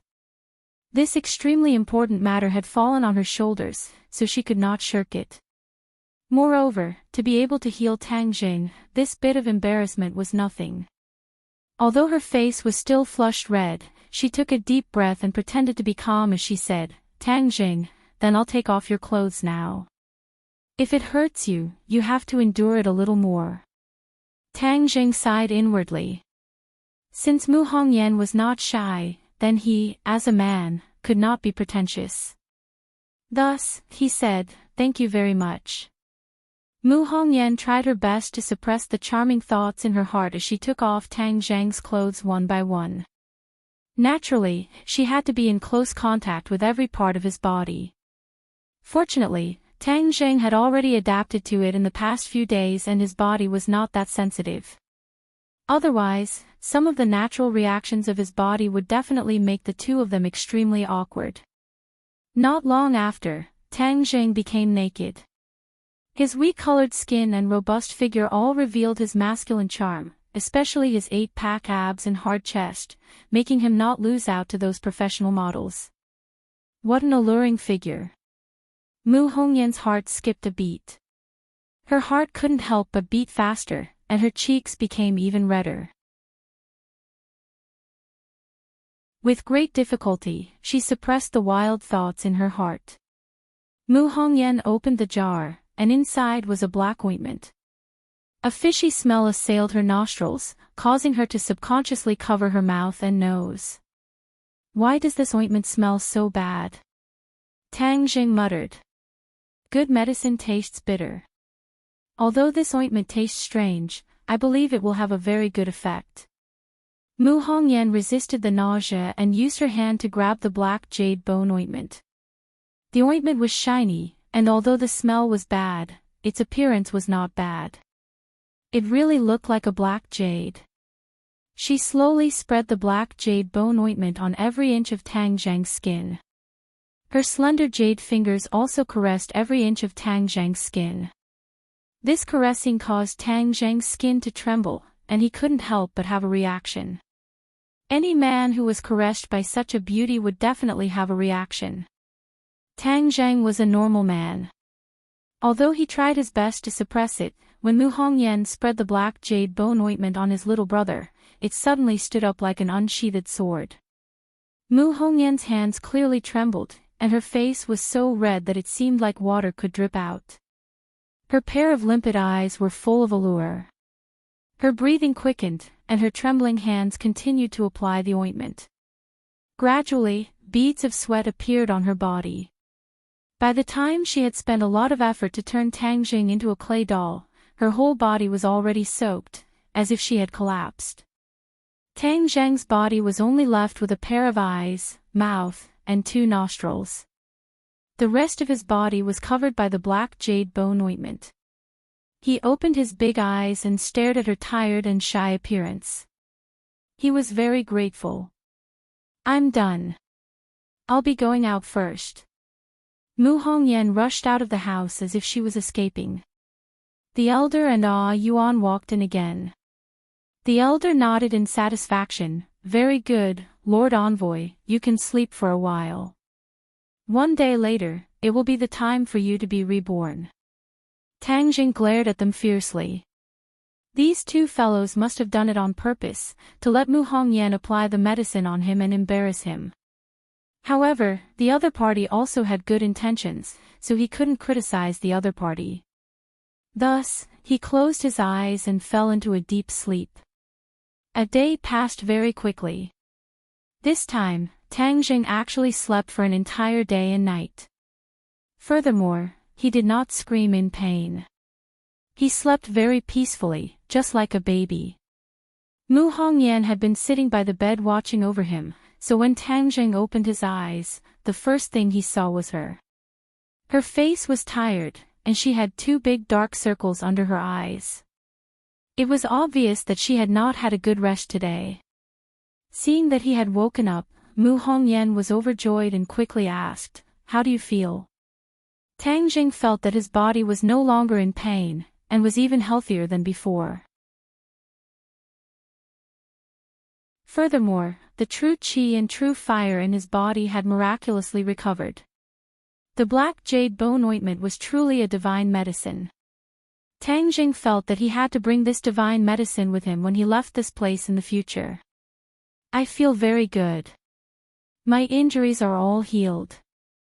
Tang Jing was overjoyed as he tried to move his muscles and bones. Paw paw paw. The black jade bone ointment seemed to crack inch by inch as it fell off Tang Jing's body, revealing his fair skin. It was completely different from the wheat color from before.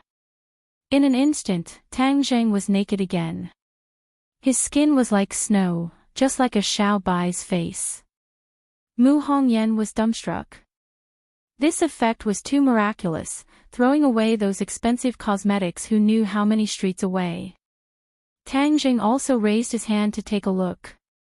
He couldn't believe it and said with a wry smile, "How did I become white?" Mu Hongyan giggled and said, "You are still yellow, but your skin is like a newborn baby. It's white with a hint of red, and it's so delicate that it can be broken by a blow. If other women saw it, they would be so envious of you." Her eyes roamed over his body, and her face turned pink again. He was not dressed yet, so she quickly said awkwardly, "These are the clothes they send over. I'll go out first, you can change." Tang Jing also realized the awkwardness. He quickly covered his important parts and stammered, "Okay, you go out first and wait for me." In fact, his body had already been seen completely. There was no need for this kind of superfluous action. Tang Jing tiptoed out of bed and carefully looked at his skin again. He was afraid that when he went back, Fang Shishir would find it hard to believe. This was simply like a new life. The clothes were not linen like other clothes, but were made of high-quality silk. Even in the outside world, it was considered high-end goods. Moreover, this was an ancient costume. He had never worn an ancient costume before, so it took him a lot of brain cells to wear it neatly. Other than his short hair being a bit out of place, this ancient costume gave him a feeling of being a handsome young master from ancient times. He looked himself up and down and even shamelessly spun around. It felt good.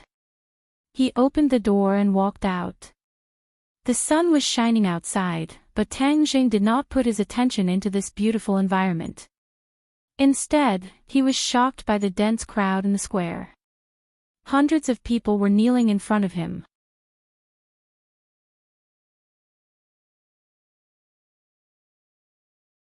Chapter 222. Even though Tang Jing's nerves were thick, he was still deeply shocked by this scene, especially when the shamans looked at him with burning gazes. Tang Jing felt like he was the leader of an evil sect. There were only two people standing at the scene, Tang Jing and Mu Hongyan. Mu Hongyan had long been stunned. This scene was like a dream. it was too unreal. In her world, she did not have the habit of kneeling down and kowtowing to others. Furthermore, these people were not forced, but were sincere. She looked at Tang Jing, not knowing how he could be so capable. What was the identity of the witch tribe's envoy to be able to make them submit so willingly? Tang Jing was startled for a moment before he regained his senses, but he did not know what to say. The elder knelt at the front and said loudly, "The witch tribe welcomes the arrival of the envoy. The witch tribe welcomes the arrival of the envoy." The earth-shattering shouts caused one's heart to tremble. Tang Jing felt that he should say something, so he coughed dryly. After holding it in for a long time, he only said one sentence, "Everyone, please rise." No one got up, because the elder said again, "I implore you, Lord Envoy, to save my witch tribe from the sea of bitterness. I implore you, Lord Envoy, to save my witch tribe from the sea of bitterness." The shouts rang out again. Tang Jing originally did not care much about the identity of this envoy. He wanted to find an opportunity to leave this place after his injuries were healed. He didn't know if it was because the elder had seen through his thoughts and created such a grand scene, leaving him with no way out. Looking at the men, women, elders, and children in the crowd whose eyes were filled with anticipation, Tang Jing knew that if he agreed this time, he would have to fulfill his promise. However, those pairs of eyes made it impossible for him to refuse. Moreover, his life was saved by the witch tribe, so he should agree to their request. Thus, he said solemnly, "Everyone respects me as the envoy of the witch tribe. I don't understand what kind of virtue or ability I have to shoulder such a heavy responsibility, but I will definitely do my best to let everyone leave this vast 10,000 huge mountains. Thank you, Lord Envoy." Waves of gratitude and cheers rang out. Many people had tears streaming down their faces. This was the wish of countless generations, and now they finally had the chance to realize it. "Elder, tell everyone to get up. It's not good to kneel like this." Tang Jing quickly helped the elder up and said in a low voice. The elder was so excited that his hands trembled and his eyes were brimming with tears. He said, "Lord Messenger, you have led the sorcerer tribe out of the sea of suffering. It is our honor to kneel down and worship you." Tang Jing rolled his eyes. This old fellow was stubborn. He said unhappily, "Didn't you say that I was the envoy? Then listen to me and tell them to get up." Sure enough, his stern face was effective. The elder hurriedly ordered everyone to stand up, but he still stood in the middle of the square, staring at Tang Jing. Tang Jing felt that he was about to be melted by these blazing eyes. He pulled the elder and said, "Elder, although you have always said that I can lead you out of the 100,000 mountains, I don't have absolute confidence." The elder firmly shook his head. "Lord Envoy, there is no need to be modest. Everything will be clear when you go to the Holy Land tomorrow." Tang Jing had no choice but to do so. That night, a bonfire was lit in the huge square. All the clansmen gathered together to celebrate the arrival of the envoy. Tang Jing and Mu Hongyan were naturally honored guests. They sat at the top while the elders accompanied them by the side.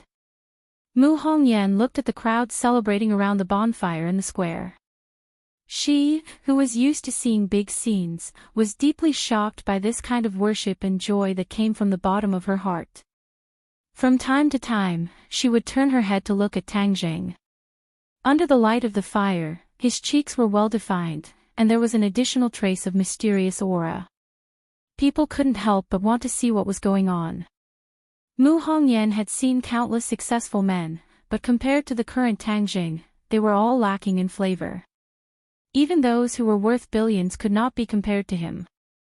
He was like a huge black hole, enough to attract people's attention and hearts. Tang Jing looked at the bonfire, and his gaze was involuntarily attracted by the 4 stone statues around the square. Under the illumination of the fire, these stone statues became even more mysterious. "Elder, I heard that these stone statues are the protectors of the witch clan, but they are just stone statues. how can they protect the witch clan? Tang Zheng asked curiously. The elder retracted his gaze and said respectfully, the legend of the guardian god has been passed down from generation to generation. I do not know too much about the guardian god. Tang Zheng felt that it was a pity that even the elders did not know about the guardian god, so he could not ask any more questions. He changed the question. The people of the witch clan are all very strong, why is that? The elder's face revealed a proud expression as he said, my witch clan is born with divine strength, but right now, we are only limited to our strength. Only when the restrictions are removed can my witch clan cultivate. Tang Zheng's heart skipped a beat. The people of the witch clan were born with divine strength. If they were able to cultivate, their strength would definitely be much stronger than ordinary people. Sir, the witch clan is your most loyal warrior. In the future, we will follow you to fight in the north and south, creating a glory that belongs to you and the witch clan. Tang Zheng shook his head. You have been trapped here for too long. The outside world is already completely different. I am just an ordinary person outside. There is no way I can talk about fighting in the south and north. No, Lord Envoy is destined to achieve a heaven-shaking feat in the future, and my witch clan will be Lord's most loyal warriors, sweeping away all obstacles for Lord. The elder said firmly. Mu Hongyan could not help but be alarmed. This elder's tone was too big. Of course, she was even more interested in Tang Zheng's decision. She did not know what he planned to do in the future with such a powerful force. Roar! Suddenly, a tiger's roar sounded out, and a cage appeared in the plaza. Inside the cage was a ferocious tiger that was baring its fangs. It walked back and forth in the cage, roaring at the people outside, as if it wanted nothing more than to tear open everyone's throats.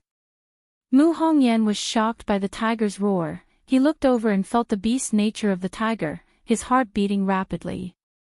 This tiger was definitely not a domesticated tiger in the zoo, but a true king of the forest. The elder said with a smile, in order to celebrate the arrival of Lord Envoy, we have prepared a program. As soon as he finished speaking, Yuan walked to the front of the main guest seat. The elder pointed at Yuan and said, Lord Envoy, he is a warrior from my clan. His name is Yuan, and we all call him Yuan. Tonight, he will perform for Lord Envoy. Hearing that, Yuan proudly raised his head and looked at Tang Zheng with provocation in his eyes. Tang Zheng asked curiously, what program? Sir, you'll know when you see it. The elder purposely acted mysterious and nodded towards Yuan. Yuan turned and walked towards the center of the plaza, towards the cage.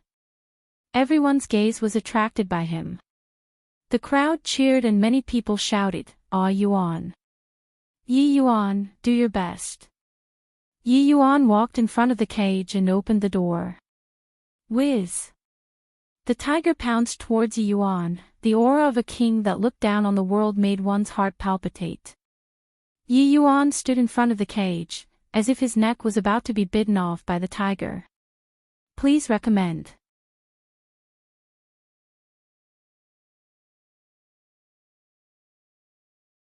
Chapter 223. The elder stood up angrily and reprimanded loudly, Yuan, what are you doing? Why aren't you leaving yet?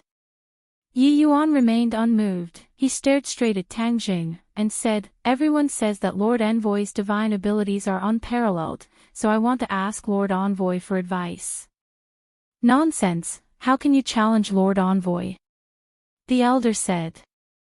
Yuan turned a deaf ear to him, and continued to stare at Tang Zheng. Tang Zheng secretly sighed. Although he was now the witch clan's envoy in name, there were probably a lot of people like Yuan who were unconvinced in their hearts. Since he was determined to subdue this power, then of course he had to show his strength. Tang Zheng stood up and said, I accept your challenge. The elder said, Lord Envoy, Yuan is too young, he is not sensible. Tang Zheng waved his hand, indicating for him to stop, and said, since he wants to challenge me, of course I will accept. However, you have just experienced a great battle, shouldn't you rest first?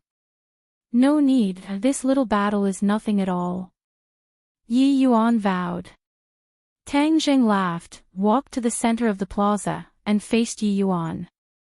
As long as you defeat me, I will willingly submit to you, be your warrior for life, and charge into battle for you. Yi Yuan was resolute and decisive. All right, remember your words. Do it.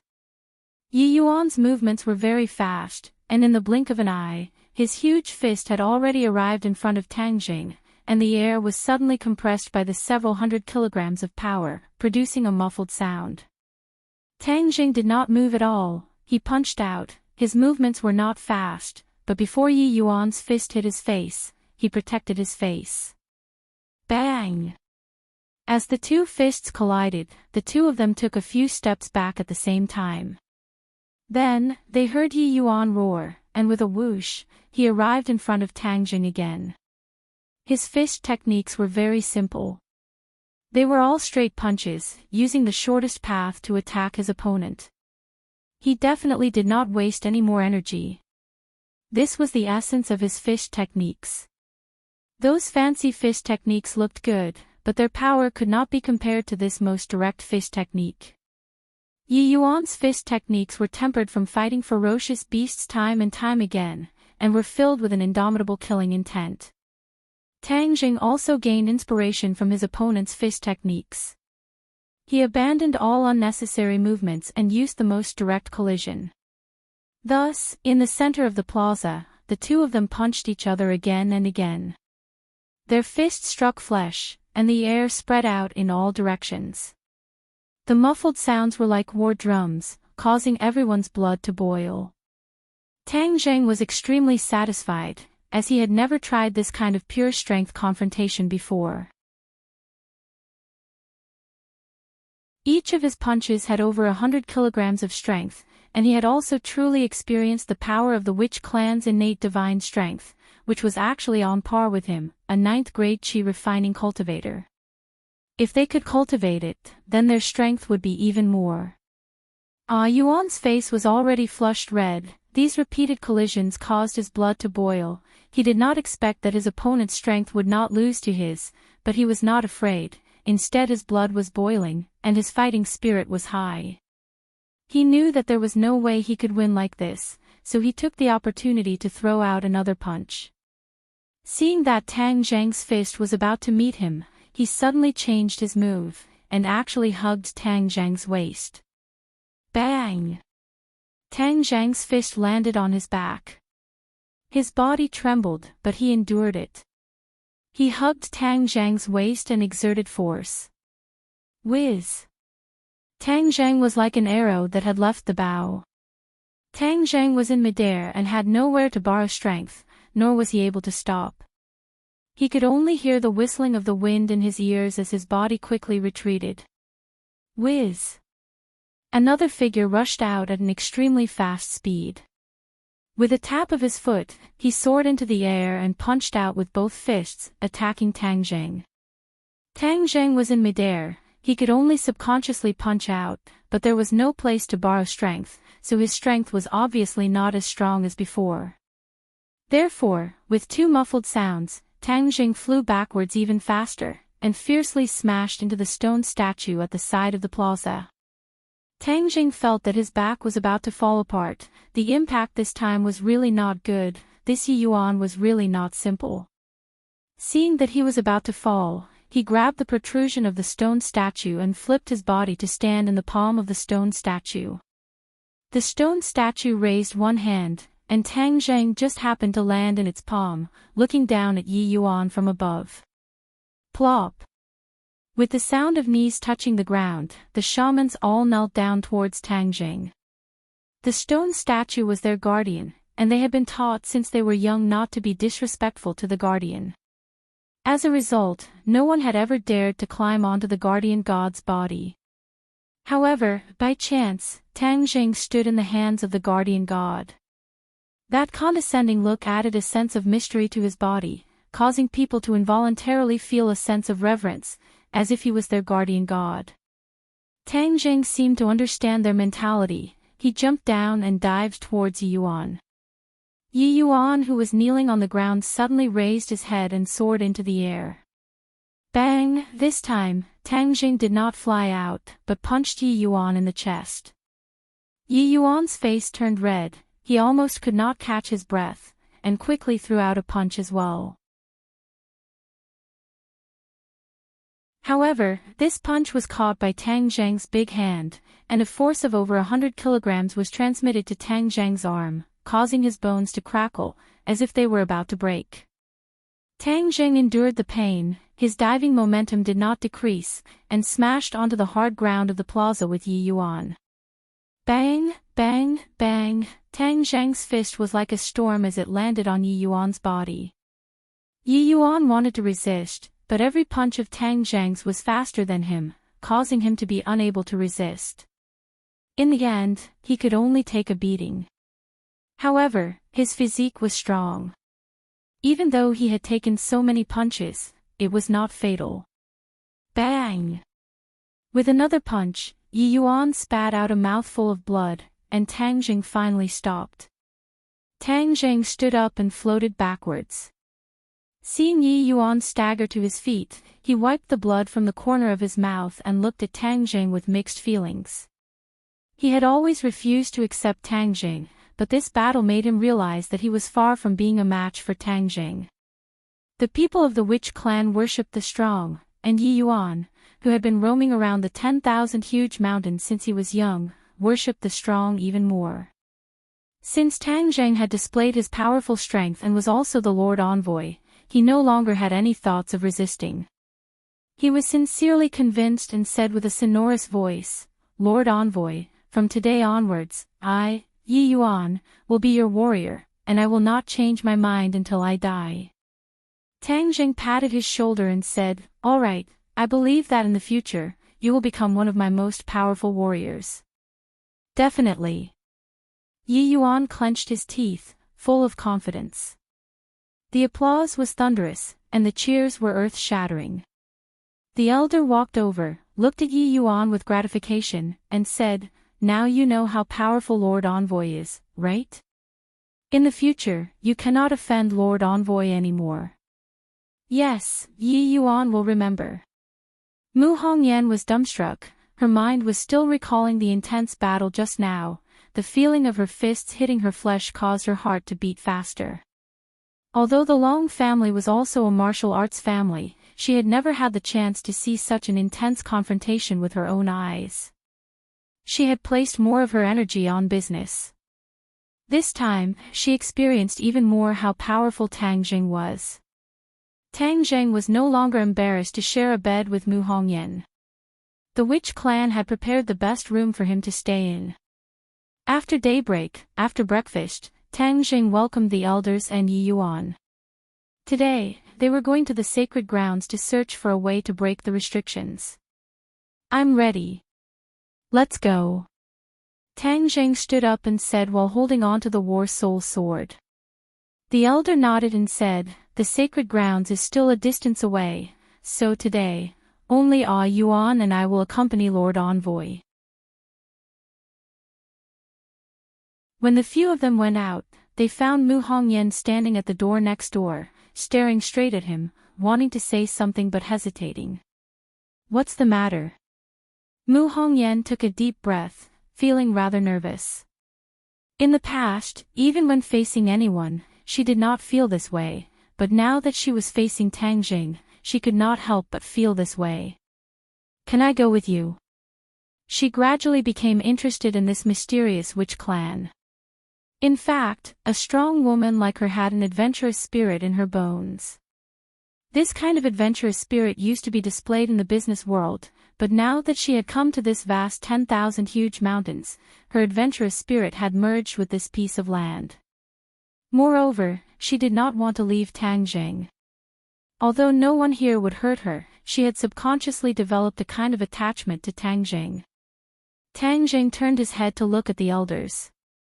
At the elders' meeting, he nodded and said, "Sure, we can protect her." Since the elder said so, then Tang Zheng did not have any objections. "Then come with us." Mu Hongyan was overjoyed, the corner of her mouth curved up, looking extremely flirtatious. 4 tall horses stood quietly in the square. Among them, the tallest white horse was particularly eye-catching. This horse's hair was pure white, without a trace of impurities. The horse's head was raised high, and it was rebellious. The elder explained, "We will be able to ride faster. We should be able to reach the sacred grounds by noon." "I don't know how to ride a horse." Tang Jing and Mu Hongyan said at the same time that the people in the city were used to traveling by car, so how could they know how to ride a horse? The elder obviously did not expect this, but he did not mind. "Riding a horse is very simple. I believe that Lord Envoy will know it once he sees it." With that said, Yi Yuan skillfully mounted the horse and demonstrated. "This heavenly horse is your mount, sir."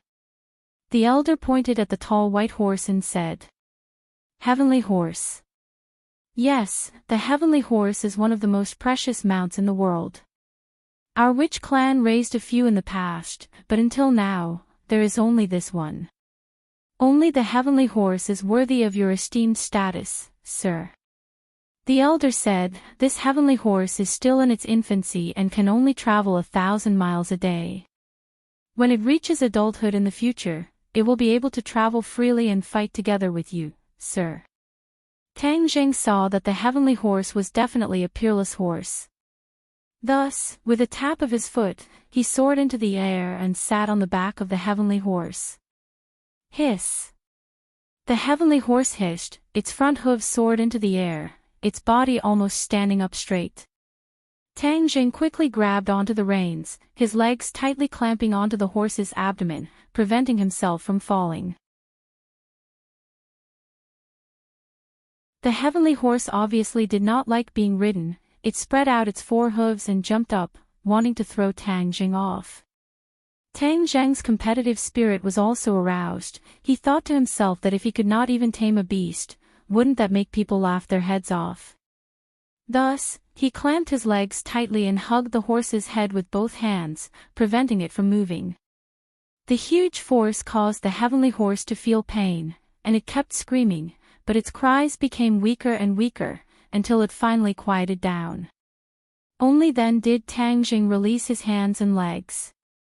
"Congratulations, sir, for subduing the heavenly horse," the elder said. Mu Hongyan was also incomparably excited. Although she did not know how to ride a horse, she was still a rich person after all. She had seen many people who raised horses and loved them, and those horses could not be compared to the heavenly horse at all. The elder also jumped onto his own seat. Only Mu Hongyan did not dare to get on the horse. She did not have Tang Jing's skills, so it would not be good if she fell down with a bloody nose and a swollen face. Tang Jing saw through her thoughts and extended his hand. "If you don't mind, then sit with me." Mu Hongyan was secretly delighted. He reached out and grabbed Tang Jing's hand, then felt himself flying up and landing steadily on the horse's back. She was in front, Tang Jing was behind, and Tang Jing was holding onto the reins with both hands, protecting her in his embrace.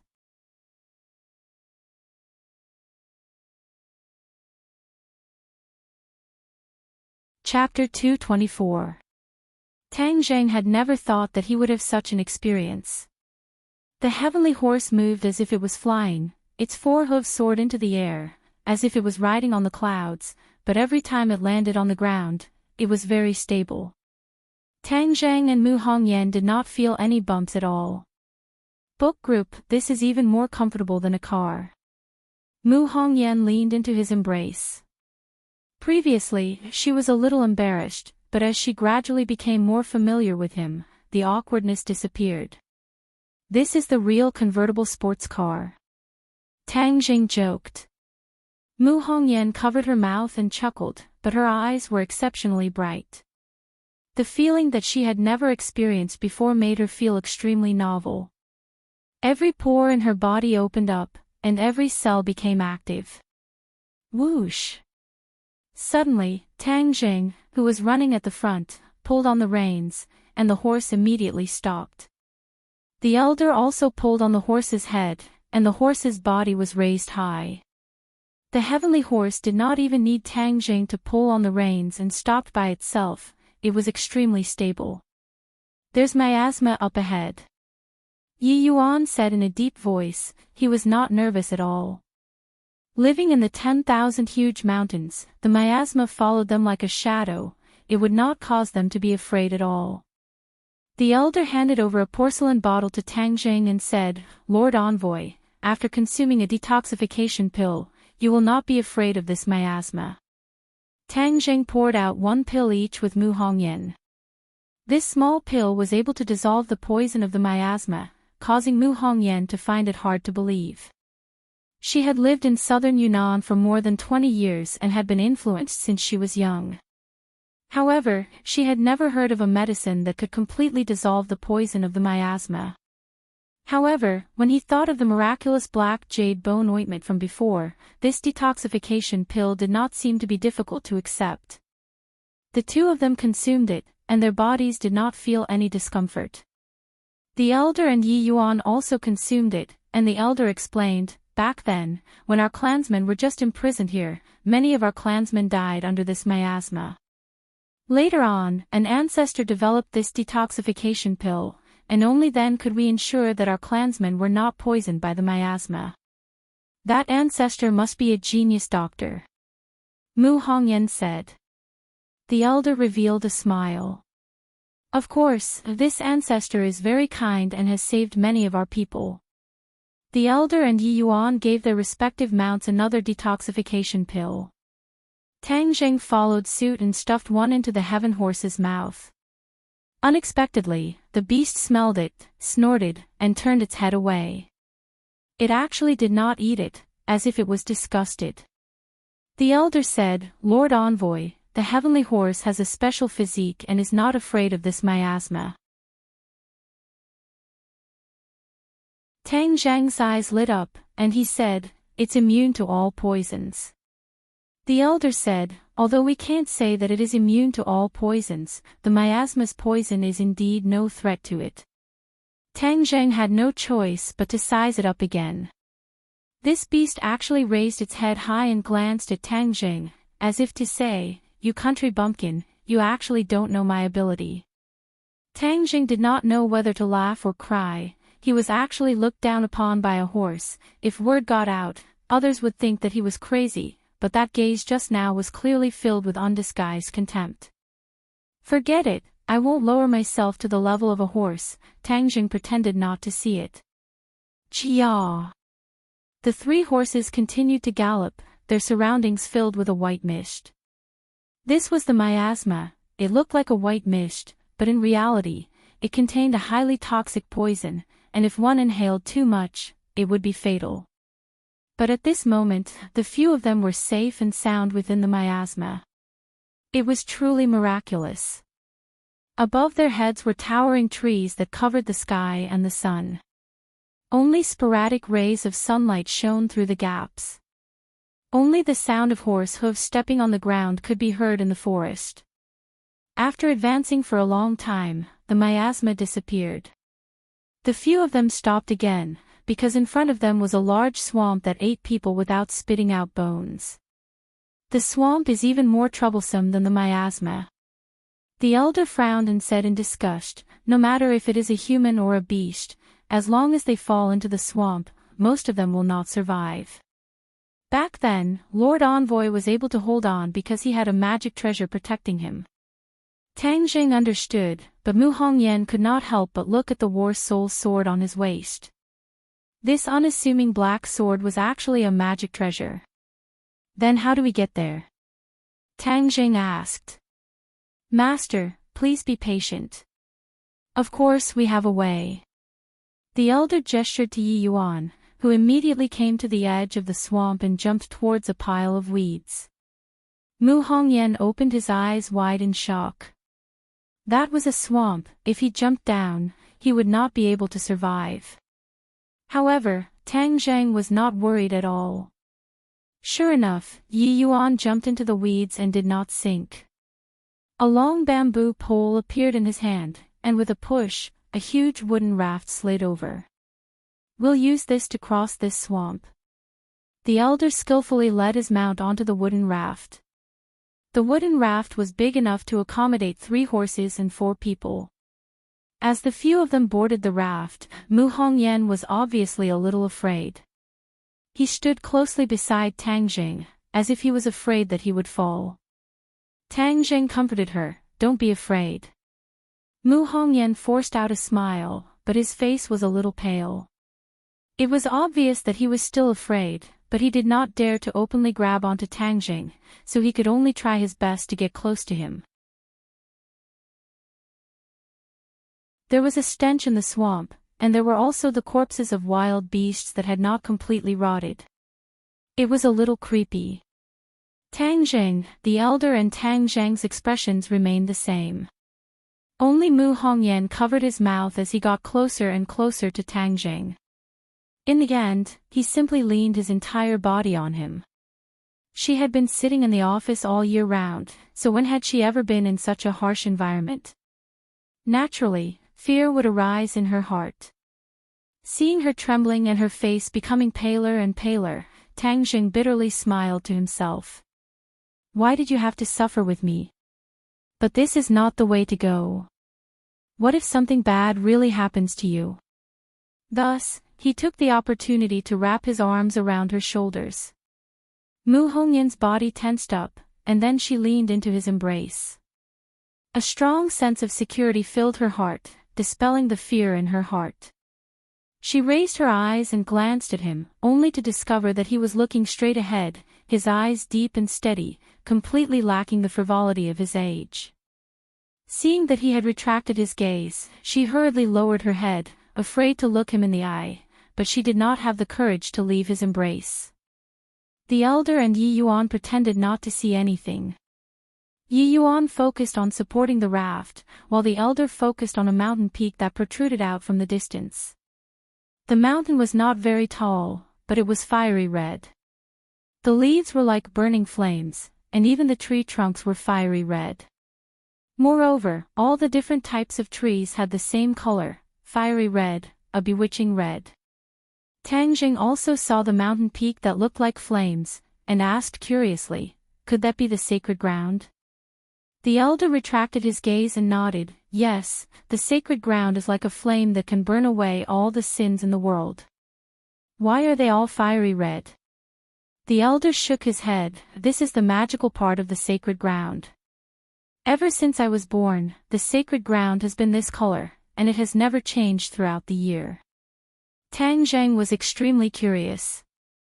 The color of the leaves should have changed with the change of the seasons, but the trees and the sacred ground did not change at all. It was truly magical.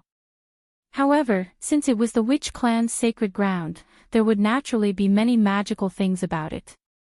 The raft finally stopped, and the few of them arrived at the edge of the swamp. They got off the raft and rode their horses forward. Although the sacred ground was right in front of them, it still took them nearly an hour to arrive at the edge of the sacred ground, at the foot of the fiery red mountain peak. Mu Hongyan was completely shocked by the mountain peak. He was flabbergasted as he stared blankly at the mountain peak. Even Tang Jing could not hide his surprise. This mountain was about 1,000 meters tall. Not only were the trees fiery red, even the weeds on the ground, the soil, and the stones were red. This is too magical. Mu Hongyan could be considered to be well informed. He had been to many places in the world for tourism, but he had never seen such a magical scene. "Lord Envoy, let's eat some dry food first. Only after eating will we have the strength to climb the mountain. This is the sacred ground. We can't ride horses, we can only walk. This is our respect for the sacred ground," the elder said solemnly. After the few of them had lunch, they led their horses up the mountain. The mountain was not steep, and after a while, they finally reached the top of the mountain. It gave them the illusion that they were in flames, and the evil thoughts in their hearts were about to be refined by this fiery red. At the top of the mountain, a huge cave appeared in front of them. A wave of heat was emitted from the cave. "Lord Envoy, we can only accompany you up to here. The rest will depend on you alone. This is the core of the sacred ground, and the people of the witch clan have been forbidden from entering for generations. Only you, sir, have the privilege to enter," the elder said solemnly. Tang Jing asked in confusion, "Since you've always said that the method to break through the restrictions is in this cave, why haven't you thought of going in to investigate all these years?" The elder hurriedly shook his head like a rattle drum and said firmly, "The witch clan will not violate the rules set by their ancestors. Moreover, since it is said that only you, sir, can find a way to break through the restrictions, then it is useless for us to enter." Tang Jing could not help but want to roll his eyes. The witch clan was really stubborn. They had been trapped here for so many years, and it was said that the method to break through the restrictions was inside the cave, but they did not take even half a step out of the lightning pool. Mu Hongyan really wanted to continue following him to investigate, but since the elder said that only Tang Jing could go down alone, she tactfully did not follow him. She nodded towards Tang Jing, encouraging him to do his best. Tang Jing smiled knowingly and joked, "Then I'll go in alone. There won't be any man-eating beasts inside, right?" The elder said with a blank face, "We don't know either. Lord Envoy, the hope of our witch clan is in your hands." Tang Jing felt the burden on his shoulders instantly become much heavier. He retracted his smile, nodded his head seriously, and walked into the cave with large strides. A blazing wave of air rushed towards his face, and the temperature suddenly rose. The inside of the cave was also fiery red, and the walls of the cave were suffused with a strange red light, illuminating his path forward. He walked with his head held high, and after a while, he had already walked a few hundred meters. He could no longer see the scene outside the cave. The surroundings were completely silent, and there was no movement at all. He suddenly remembered that there was no movement around him when he was climbing the mountain. This mountain was like a dead mountain. Other than plants, there were no animals, not even insects. It was so strange that it made one's heart palpitate.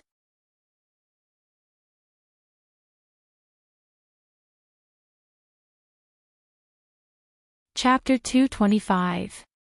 After walking straight for a distance, the cave slanted downwards, as if there was no end to it. Only the heat wave in his face was getting stronger and stronger.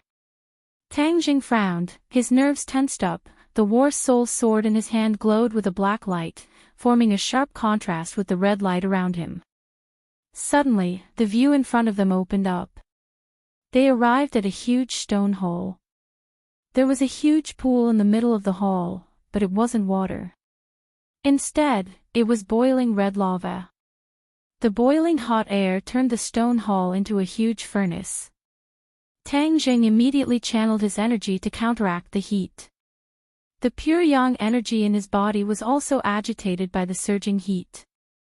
Fortunately, the Dantian stored the pure yin energy, and traces of the pure yin energy flowed through his meridians, suppressing the restless pure yang energy. Tang Jing did not dare to be careless. This place was too strange. If it really detonated his pure yang energy, it would be terrible. He walked to the side of the pool, only to discover that there was a huge arc protruding out of the churning lava. Tang Jing was shocked. He could not tell what material it was, but the lava could not harm it at all. Steel will also melt in this lava. What is this thing that is actually not afraid of such a high temperature? Only half of this protrusion was exposed. It was circular in shape and looked very much like an egg. Yes, it was like an egg, and half of it was exposed outside. This egg was the size of a basketball, and there were actually many complicated patterns on its surface. Tang Jing's head moved. These patterns were similar to the ones on the plaza. Could it be that this egg was the key to breaking the restriction? However, after studying for a long time, he still found nothing. In the end, he had no choice but to give up and continue searching the stone hall to see if there were any other clues. With just a glance, he found some clues. There were actually many small words carved on the wall. Primal Chaos Vidra Spell. Tang Zheng saw the name of this cultivation technique at first glance. This cultivation technique was specially created for the sorcerer tribe to temper their bodies. Moreover, when this cultivation technique was practiced to the extreme, one's body would be as tough as a diamond, and one's body would not be destroyed. Tang Zheng had originally wanted to temper his body, and this cultivation method was very suitable for him. Moreover, there were no cultivation methods in the sorcerer tribe, and most of the methods to temper the body were through medicinal refinement.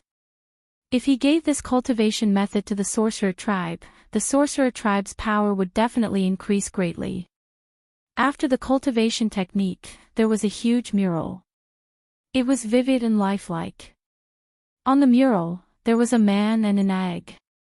Yes, this egg was the same as the one in the pond. Even the veined patterns on it were exactly the same.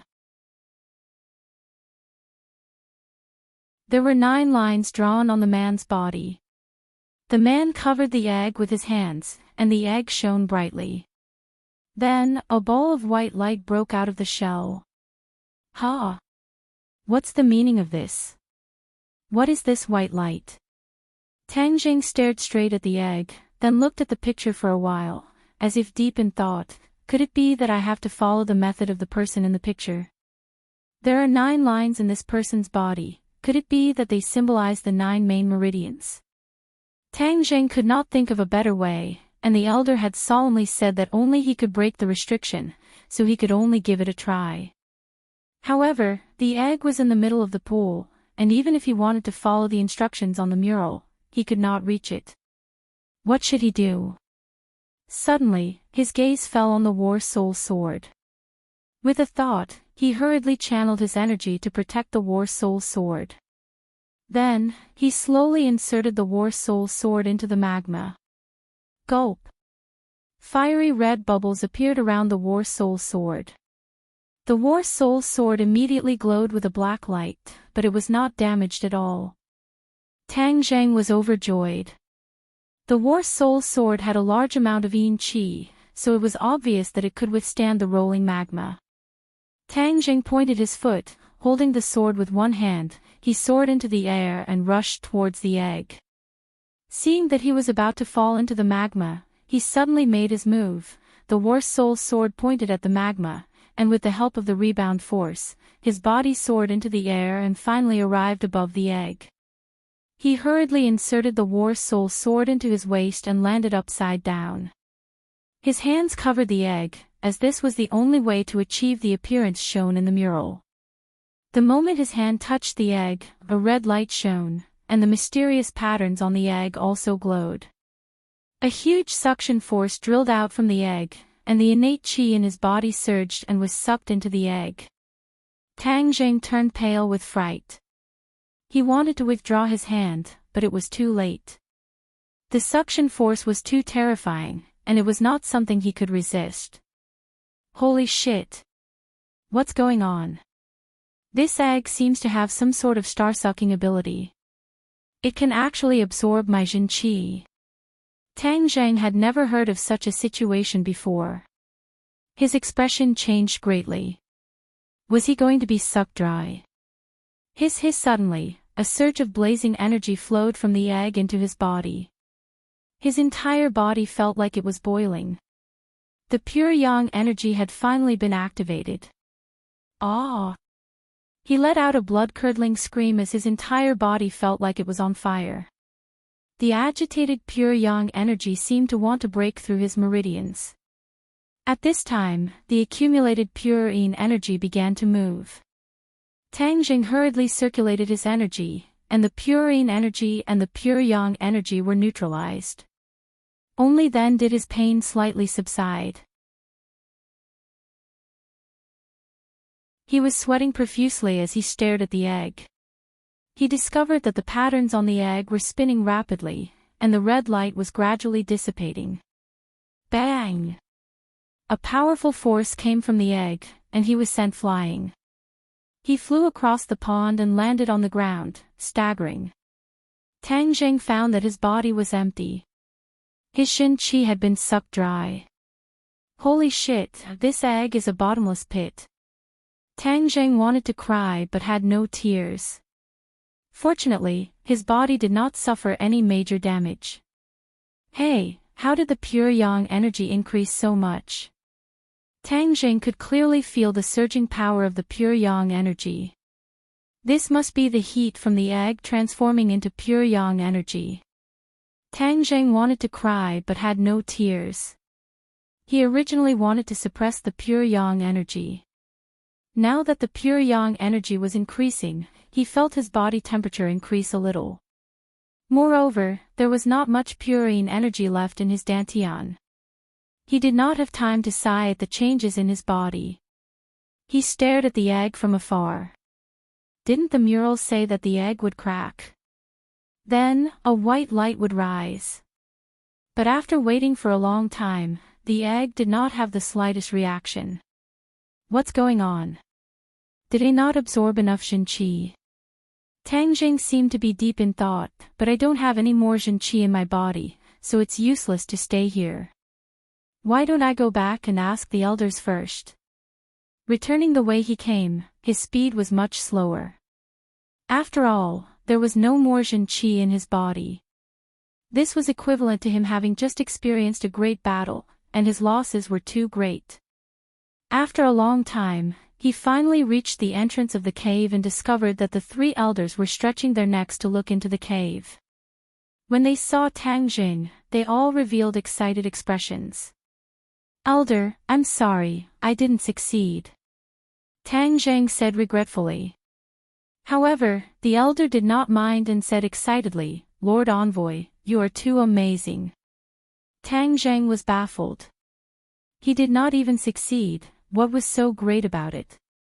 As if he could see through his doubts, the elder pointed into the distance and said, "Lord Envoy, look."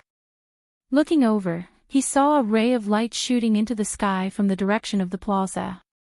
It rose into the air, and then, there seemed to be a huge glass cover in the air. This ray of light merged with the glass cover. What's going on? Tang Zheng turned pale with fright. The elder explained, "This is to weaken the power of the restriction. Although I do not know what Lord Envoy is doing inside, I am sure that you have triggered this change." This ray of light rose from the plaza because the plaza has a mysterious connection with the Holy Land. In addition, I can already feel that the power of the restriction has been weakened. Yi Yuan was also extremely excited. His gaze towards Tang Zheng was filled with passion. At this moment, he no longer doubted that Tang Zheng could remove the restriction. Mu Hongyan's eyes were also filled with splendor. This series of events had exceeded her imagination, especially that ray of light that soared into the sky. It was like a scene from a myth. And all of this was caused by Tang Zheng. If it was any other woman, they would feel that it was extremely new and exciting. Tang Zheng's heart moved. Could it be that the egg had absorbed his innate qi, and then it could weaken the restriction? This was too magical. "Lord Envoy, what's inside?" Yi Yuan could not help but ask curiously. The other two also looked at Tang Zheng curiously. The elder said, "If it's not convenient to say, Lord Envoy, you don't have to say it." Tang Zheng shook his head. He originally wanted to ask the other party, so he told them what he had seen and heard, causing the shock on their faces to become even more intense. "Chaotic Vidra spell, you're saying that there's a chaotic Vidra spell inside?" The elder was so excited that his hands were trembling. "This is the supreme cultivation technique of my witch clan. It has been lost for who knows how many years. I never thought that it would actually be kept in the sacred ground. I'll write down the cultivation technique for you when I get back." When Tang Zheng heard that this was actually the witch clan's supreme technique, he could not help but feel a rush of excitement. However, although this technique was mystical, if they did not break the restrictions, they would not be able to cultivate it. Back then, the ancestors of the witch clan might have considered this and simply hid the primal chaos Vidra spell in the sacred grounds. "Thank you, Lord Envoy. You are truly the savior of my witch clan." The elder was so excited that he wanted to kneel down again. Tang Jing hurriedly supported him. This old man's etiquette was a bit too much. "Do you know anything about that egg?" Tang Jing asked. The elder shook his head. "There have never been any records of this in the witch clan, but since it is recorded in the mural, it must be the key to breaking the restriction. Perhaps your guess is right. Only when it absorbs enough innate chi will it be able to break the egg, and that will be the time when the restriction is completely broken." Tang Jing let out a long sigh. "But my current cultivation is obviously not enough to do that. We have waited for so many years, so we are not in a hurry. I believe that your power will definitely increase by leaps and bounds, and then you will be able to break the restriction." The elder was full of confidence. The few of them returned the way they came. When they returned to the plaza, the light had already disappeared, and all the clansmen gathered in the plaza were kneeling in the direction of the sacred ground. However, the gazes of Tang Jing and the others were not attracted by these people. Their gazes landed on the gigantic stone statue, which had undergone a huge change.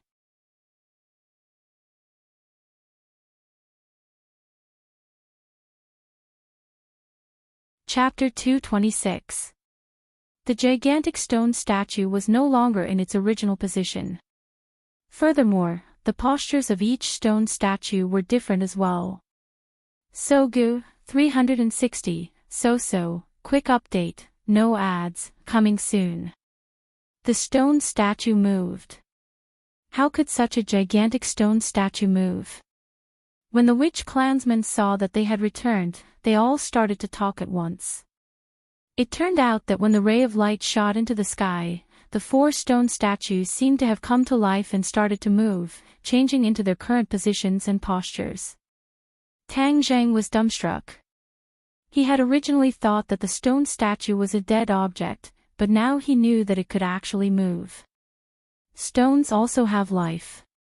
Tang Jing felt that his brain could not process what was going on.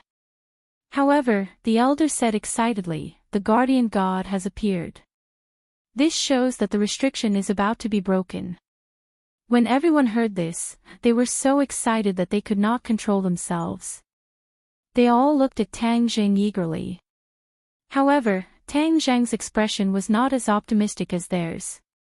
That egg was a bottomless pit. He did not know how much innate qi he would need to fill it up, so he did not have absolute confidence when he would be able to break the restriction. Furthermore, he and Mu Hongyan had fallen off the cliff for so many days, and his family must be very anxious, so he had to hurry back as soon as possible and come back here in the future. Shwa. When Tang Jing finished transcribing the chaotic Vidra spell and told the elder about his decision, the elder's expression obviously darkened as he asked nervously, "Sir Envoy, when will you be back after you leave?" Since there was still a month or 2 before the summer vacation, why not take this opportunity to settle the matter of the witch clan? Although he did not find Mu Hongyan's husband's magic treasure, the matter of the witch clan was still a huge discovery. Furthermore, the spirit energy here was abundant. Wouldn't it be better to bring Shishir here to cultivate? "Elder, you don't have to worry. Wait for me to go back and take care of some personal matters, then we will come back. At that time, we will focus on breaking the restrictions for the witch clan." The elder felt a little regretful, but he did not stop him. He nodded and said, "Then our witch clan will wait for Lord Envoy to return." After a night of silence, both Tang Jing and Mu Hongyan were a little excited. They woke up at dawn, and the elders and Yi Yuan were waiting outside the door. "Lord Envoy, Yuan will bring you away." Tang Jing nodded. Both parties bid each other farewell and left on their horses. Passing through layers of miasma and swamps, the 3 of them arrived at the edge of the 100,000 mountains when it was dark. Yi Yuan stopped, looked at Tang Jing and said, "Lord Envoy, our entire clan is waiting for you to return and bring us out of this place. Don't worry, I'll be back as soon as possible." Tang Jing promised. Both parties waved goodbye. Tang Jing and Mu Hongyan rode on the heavenly horse and left the vast mountain. Mu Hongyan looked back. This period of time was like a dream, making people feel that it was so unreal. Tang Jing, the witch clan is really pitiful. They have been trapped in the mountains for generations. You must help them leave this place. Mu Hongyan said emotionally. Tang Jing said, "Of course I will bring them out of this place, but this time when we go back, we must not let anyone else know about the existence of the witch clan." Mu Hongyan's heart skipped a beat. The witch clan was too mysterious. If the outside world found out, it would definitely cause a huge uproar and bring disaster to the witch clan. I understand.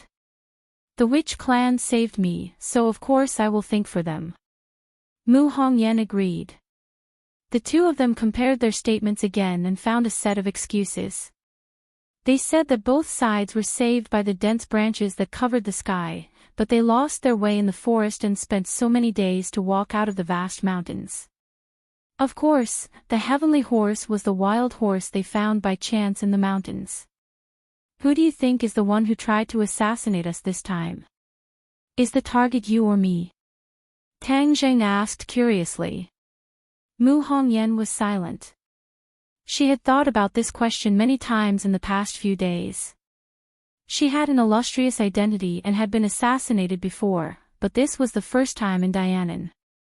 After all, this was the Long family's headquarters, and no one would dare to make a move against her. Tang Jing originally suspected that it was the assassins of the martial sect, but those assassins were obviously too weak. They were definitely not from the martial sect, and this was not the style of the martial sect, so he also denied it. No matter how much the two of them guessed, they would never have thought that all of this was arranged by Long Tingyu. Outside the mountain was a large suburb of the city. The night wind blew and the two of them galloped. Mu Hongyan could not help but feel a sense of transmigration. He subconsciously opened his hands and embraced the night wind that blew against his face. At this moment, although it was already late, there were still a few residents in the suburbs. When they saw a man and a woman galloping on their horses, they could not help but wonder if their eyes were playing tricks on them.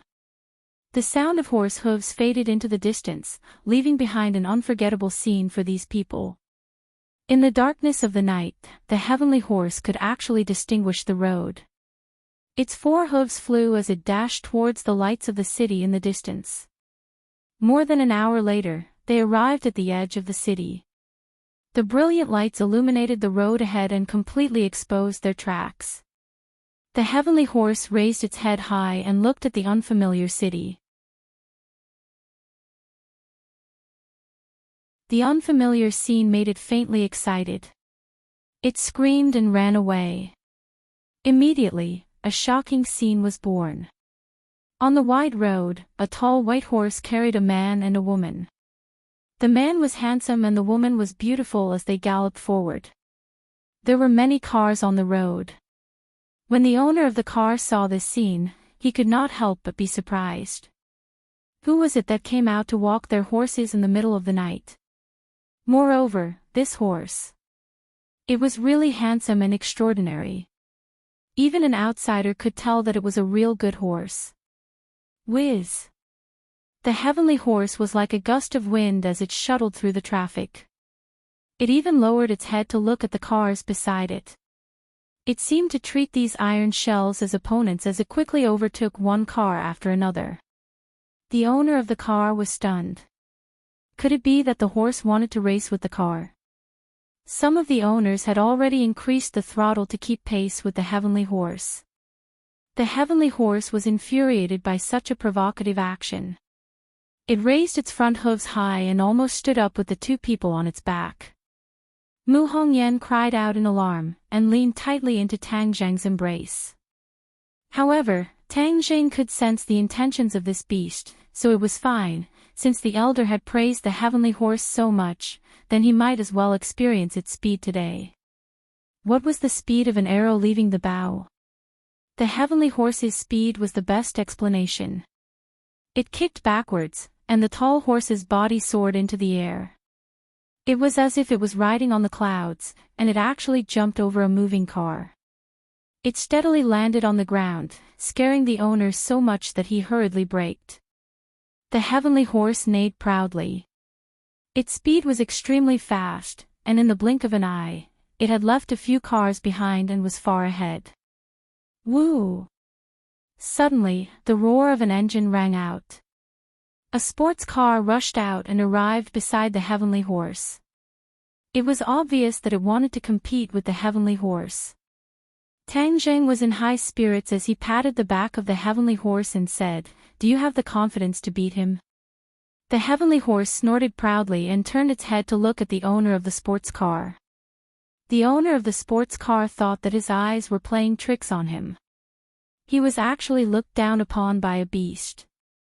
He fiercely pressed the horn a few times in response, as if he was roaring. Tang Zheng laughed involuntarily. He understood the other party's feelings very well. Wasn't he also despised by the heavenly horse back then? This beast was very arrogant. Whiz whiz. The horse and the car began to compete. There were not many cars on the road, and the heavenly horse took advantage of the opportunity to advance forward. It had already soared into the air and flew over many roofs. The sports car was like a ghost, moving at a very fast speed, closely keeping pace with the heavenly horse. This scene caused all the car owners on the road to be dumbstruck. Many people stopped their cars and used their phones to record this scene that was hard to come by in 100 years. Both sides were very fast, and in a short while, they had left the other cars far behind. Suddenly, the heavenly horse turned its head to look at the sports car, as if it also felt that the speed of this iron box was not slow. Its eyes burned with fighting spirit and it actually increased its speed again, instantly leaving the sports car a few meters behind. Mu Hongyan had sat in many luxury cars, but she had never had such a high-speed experience on the road, let alone sitting on the back of a horse. As the heavenly horse moved forward, she couldn't help but shout out loud. Tang Zheng could clearly feel the trembling of every cell in her body. That unprecedented experience was enough to make anyone feel satisfied. This was like riding a roller coaster. The more exciting it was, the more scared it was, and the more excited it was. Tang Zheng hugged her tightly, not allowing her to be thrown out. Seeing that the sports car had caught up again, Tang Zheng patted the horse's back and said, "Faster, completely shake off this tail." The heavenly horse seemed to understand his words and suddenly sped up. In front of them was the downtown area, and there were many people and cars. When many people saw a tall white horse rushing over, they subconsciously dodged. In fact, there was no need for them to dodge at all. The heavenly horse accurately controlled the landing point and would not hurt anyone. The speed of the sports car obviously slowed down. There was no other way, there were too many cars. No matter how good his driving skills were, no matter how powerful the sports car was, it couldn't fly. So after chasing for a while, he could only watch the back of the white horse disappear from his sight. He unwillingly slapped the steering wheel to vent his frustration of failure. The video of the race between the car and the horse, and the white horse's victory over the sports car, was spread to the internet.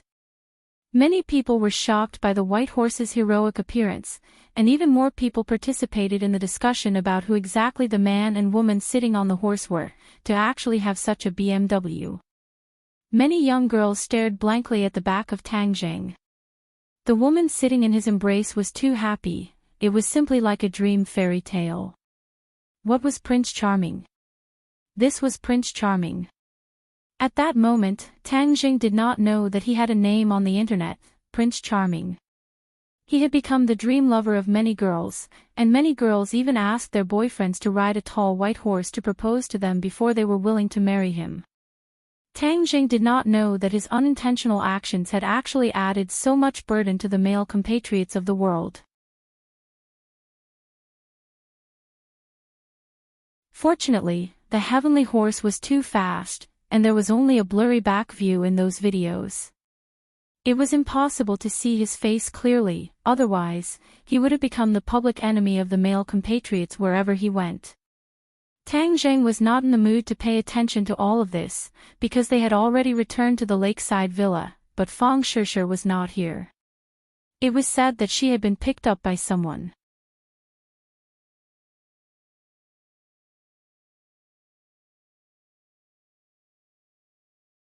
Chapter 227.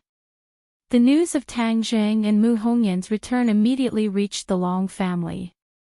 Long Xianyuan immediately asked the two of them to go to the Long family. He wanted to find out what was going on. During this period of time, the real culprit behind the scenes had not been found, and Long Xuanyuan's anger was burning more and more. Although the assassin was a foreign force, he had no place to investigate.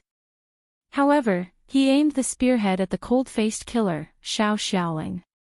Xiao Xiaoling killed Wang Fuchuan, and he wanted to know who was the real culprit behind the scenes.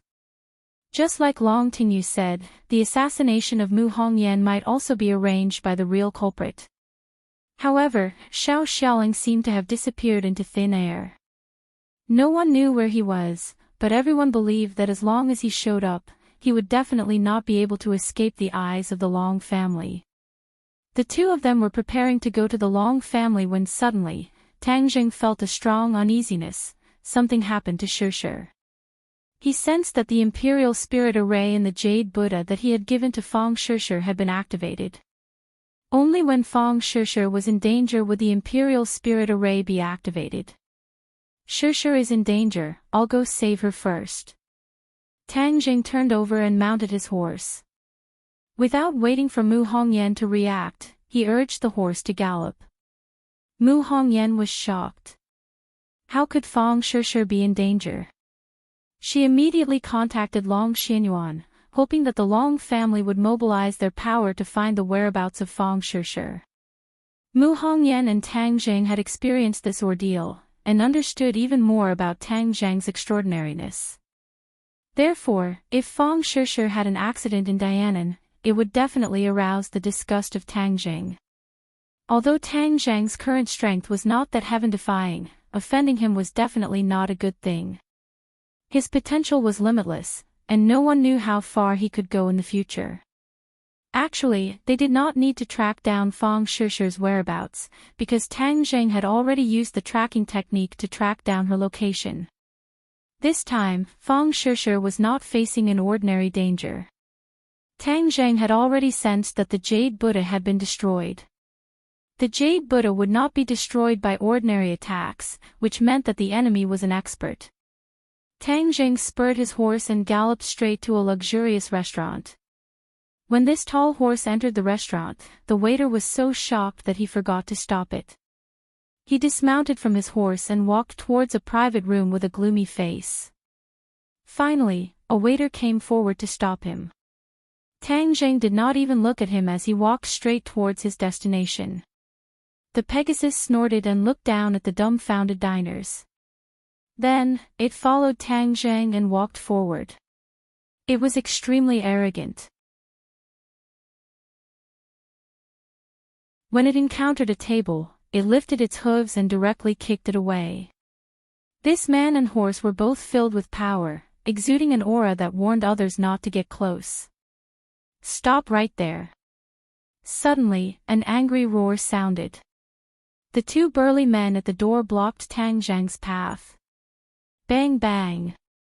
Tang Zheng made his move like lightning. Without giving the other party a chance to react, the burly man flew out and smashed into a nearby table, causing waves of screams. Tang Zheng raised his leg, and the tightly shut door was immediately kicked flying. The scene inside the private room could be seen clearly. Fang Shishir was leaning against the corner of the wall, and the other person was actually Long Tingyu. He was looking at Fang Shishir in shock, and shouted, "You are a cultivator." When the two of them heard the commotion at the door, they turned their heads at the same time. When they saw the person at the door clearly, they cried out in alarm at the same time. Tang Zheng. Fang Shishir opened his eyes wide in disbelief, and stared at Tang Zheng in a daze. These days were the most difficult time of her life, but she firmly believed that Tang Zheng would not leave her like this. Therefore, even if everyone else thought that Tang Jing had no chance of survival, and even Li Xiaotian, who was very interested in Tang Jing, left without saying goodbye, she still chose to stay in Dianan, hoping that one day he would come back to find her. At this moment, Tang Jing appeared in front of her alive, which made her both surprised and happy. Her insistence was right, and he really came back safe and sound. The stone hanging in her heart finally fell to the ground. She really wanted to cry out loud, especially when she thought of the grievances she had suffered just now. Previously, Long Tingyu had sent someone to inform her that there was news of Tang Jing, so she couldn't wait to come here. She didn't expect that this was all a scam, and Long Tingyu had finally revealed his true colors. He actually wanted to take advantage of her. Long Tingyu could be said to be the crown prince of Dianan. The woman he had taken a fancy to had never escaped from his grasp, except for Mu Hongyan. This time, he had specially tricked Fang Shishir to come here. Firstly, it was to take revenge on Tang Jing, and secondly, it was because Fang Shishir was indeed beautiful enough. He didn't even go directly to the hotel. Instead, he had someone bring him to this luxurious restaurant.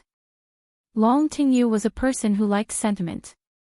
He had originally planned to take her to the hotel after eating, but he didn't expect Fang Shishir to be so smart. She repeatedly asked about Tang Zhang's whereabouts, and seeing that the other party had been perfunctory, she knew that something was wrong. She immediately got up and left, but how could Long Tingyu let the cooked duck fly away? Thus, he simply revealed his true detestable face and planned to directly deal with Fang Shishir in the private room. Fang Shishir's reaction was very intense, but Long Tingyu was, after all, an 8th grade body refining realm cultivator, much stronger than Fang Shishir. After a while, he activated the spirit controlling array in the Jade Buddha, and because his attack was too powerful, the Jade Buddha directly shattered into a few pieces. Long Tingyu's anger grew even stronger. He had even sent people to kill Tang Jing. Could it be that he couldn't even deal with a woman of his? Thus, he immediately launched an attack. Fang Shishir was not his match, and was surrounded by danger. In the end, he had no choice but to use the body securing technique. This time, she didn't even let the other party get close to her before using the body securing technique. This time, Long Tingyu finally discovered some clues. When Tang Jing kicked the door in, he just happened to hear Long Tingyu say, "You are a cultivator."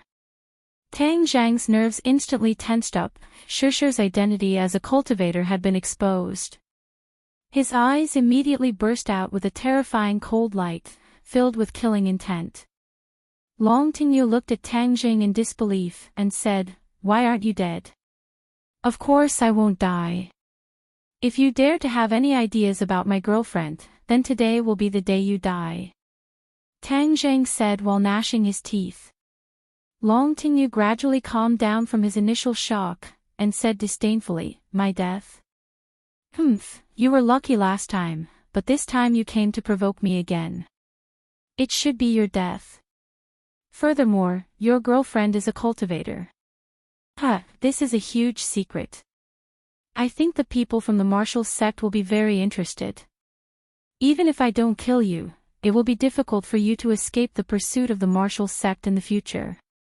Obviously, Long Tingyu knew a lot about this, even more than Yi Tianlei. "As long as I kill you, no one will know our identities," Tang Jing said. Long Tingyu rolled his eyes and said, "So that's how it is. Not only is she a cultivator, you are also a cultivator. No wonder you have such strength at such a young age. But it's too late for you to know now." Tang Jing had already made up his mind to kill. Before he finished speaking, he immediately pounced forward, the war soul sword glowing with a black light, thrusting towards Long Tingyu's chest. Long Tingyu turned pale with fright. This time, Tang Jing did not hide his identity as a cultivator. The flying immortal from heaven sword technique was extremely sharp, and with just one move, he had forced Long Tingyu into a corner. Long Tingyu resisted in a sorry state, but it was like a mantis trying to stop a carriage. Puff! The war soul's sword directly pierced into his stomach, and with a lift, he was sent flying to the door. Please recommend.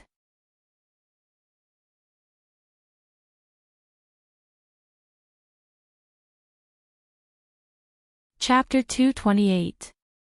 Long Xianyuan had previously thought of roping in Tang Jing, but when he heard that Tang Jing was a cultivator, this thought was thrown out of his mind, and even his anger towards Tang Jing gradually subsided. Although, because of what Tang Jing had done to Long Tingyu, Long Xianyuan had already listed him as an enemy, but he never thought that he would be a cultivator. Long Xianyuan was stunned for a long time before he regained his senses. He knew how powerful cultivators were, and he also understood that the relationship between the martial sect and cultivators was like fire and water. He did not even dare to offend the martial sect, and was even more afraid of cultivators.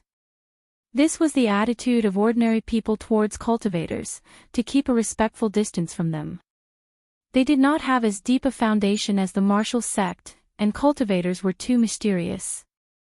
It was said that they had the ability to overturn rivers and seas. Although Tang Jing was definitely not that capable at the moment, he could not rule out the possibility that there was such a powerful expert behind him. Immediately, Long Xianyuan also understood why Tang Jing was able to display so many extraordinary aspects at such a young age. Tang Jing stared at Long Xianyuan. If the other party made a move, he would definitely not sit still and wait for death. Even if he had to risk his life, he would protect Fang Shishir. At most, he would escape into the 10,000 mountains, and it would not be easy for Long Xianyuan to deal with him. Long Xuanyuan's expression kept changing, but Long Tingyu could not hold it in any longer, and shouted, "Dad, did you hear what I said? They are cultivators, hurry up and capture them." "Shut up!" Long Xianyuan shouted, and Long Tingyu immediately shut up, staring at Tang Jing hatefully. Tang Jing was unmoved, he only cared about Long Xuanyuan's attitude. "Tang Jing, you saved Nana and Hong Yan, this is a great kindness to the Long family, the Long family knows how to repay this kindness." Long Xianyuan finally spoke. Tang Jing snorted disdainfully, "Is this how you repay kindness? You actually dare to do bad things to my girlfriend." Long Xianyuan glared fiercely at Long Tingyu. He was disappointed. He took a deep breath, suppressed the anger in his heart, and said, "This matter is indeed my son's fault, but it is an indisputable fact that you wanted to kill him just now. You should know that anyone who wants to kill the Long family will not be forgiven." Tang Jing snorted in disdain, "Anyone who wants to hurt my family, I will definitely not let them off easily." Long Xianyuan frowned and said, "But because you have done a favor to the Long family, I will not care about the harm you to my son." When Long Tingyu heard this, he shouted unrelentingly, "Dad, how can we not bother with him? He almost killed me." Long Xianyuan turned a deaf ear and continued, "But I didn't expect you to be a cultivator." Cultivators and martial sect are mortal enemies. I think you should be very clear about this. I don't want to be associated with martial sect, and even more so, I don't want to be entangled with cultivators. So, from today onwards, we will write off everything that happened in the past, and pretend that nothing happened.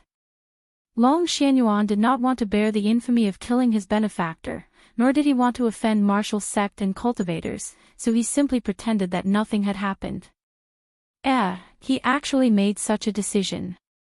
Tang Jing was greatly surprised, he was already prepared to fight to the death. However, this decision was the most beneficial to him. Is that true? Long Xianyuan nodded, "Of course. Could it be that the moment I left, you guys sold me out?" Tang Jing asked vigilantly, his gaze sweeping over Long Tingyu's body. Long Xianyuan was very clear about what Tang Jing meant, so he said to Long Tingyu solemnly, "Tingyu, from today onwards, keep your mouth shut about today's matter, especially their cultivator identity. If you dare to mention it to outsiders, don't blame me for being impolite." Long Tingyu's heart trembled, he did not understand why his father was so cautious about Tang Jing. Killing these two people, or capturing them and handing them over to Marshall's sect. Wouldn't it be easy? But looking at his father's stern expression, he understood what his father's gaze meant, and that was to not give him a chance to object. Long Tingyu gritted his teeth in hatred, but he had no choice but to nod and agree. All right, I won't tell anyone. Tang Zheng heaved a sigh of relief. Although he did not believe that Long Tingyu would keep his mouth shut, at least for the time being, he would not reveal this news to the outside world, which was enough. Tang Zheng was confident that he could quickly increase his cultivation, especially after discovering the witch clan. The spirit qi in the 10,000 mountains was abundant, which could allow his cultivation to increase rapidly. But I have a request. From now on, you, Hongyan and Nana are not allowed to come into contact with each other. I don't want anyone in the Long family to have anything to do with you. Long Xianyuan added. Tang Jing hesitated for a moment, and said, I can promise you that I will not take the initiative to come into contact with them. His identity as a cultivator was indeed very dangerous. If he did not come into contact with this pair of mother and daughter, it would indeed be beneficial for them. As for the fact that he had promised Mu Hongyan to teach Nana the cultivation method, there was no need to be in a hurry. In any case, she was still young. Then you can leave. Long Xianyuan stepped aside. I'll go back to the lakeside villa to get my luggage and leave. Tang Zheng held Fang Shishi's hand and walked out of the private room. The heaven horse was waiting in the hall, and when it saw the two of them coming out, it immediately went up to them affectionately. Fang Shishi had just recovered from her panic, and when she saw the tall white horse, she was extremely surprised. This is our horse. Tang Jing gently carried Fang Shishi onto the horse's back, got on the horse, protected Fang Shishi in his arms, and left the scene. Dad, why did you let them go? Long Tingyu held on to his stomach. The pain caused his facial muscles to contort as he asked unwillingly. Long Xianyuan turned around and stared at him. Long Tingyu was shocked. He took a step back and said, Dad, why are you looking at me like that? Paw! A loud slap landed on Long Tingyu's face, causing Long Xianyuan to fly into a rage. You disappointing thing, do you know that you almost got into big trouble? Long Tingyu sucked in a breath of cold air from the pain, and said with a sullen face, Dad, I didn't do anything wrong, I even saw through their cultivator identity. Long Xianyuan said with disappointment, They are cultivators, do you know who else is behind them? If you provoke them, do you want the Long family to fall into a state of eternal damnation? Long Tingyu was a little stunned, and only after a long while did he say, Aren't cultivators the enemy of martial artists? Moreover, the people from the martial sect have been chasing after cultivators.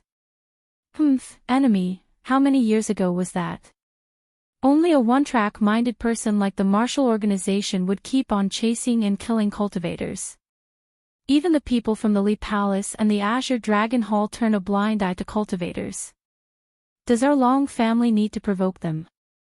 Long Tingyu was speechless. It turned out that this matter was not as simple as he had imagined.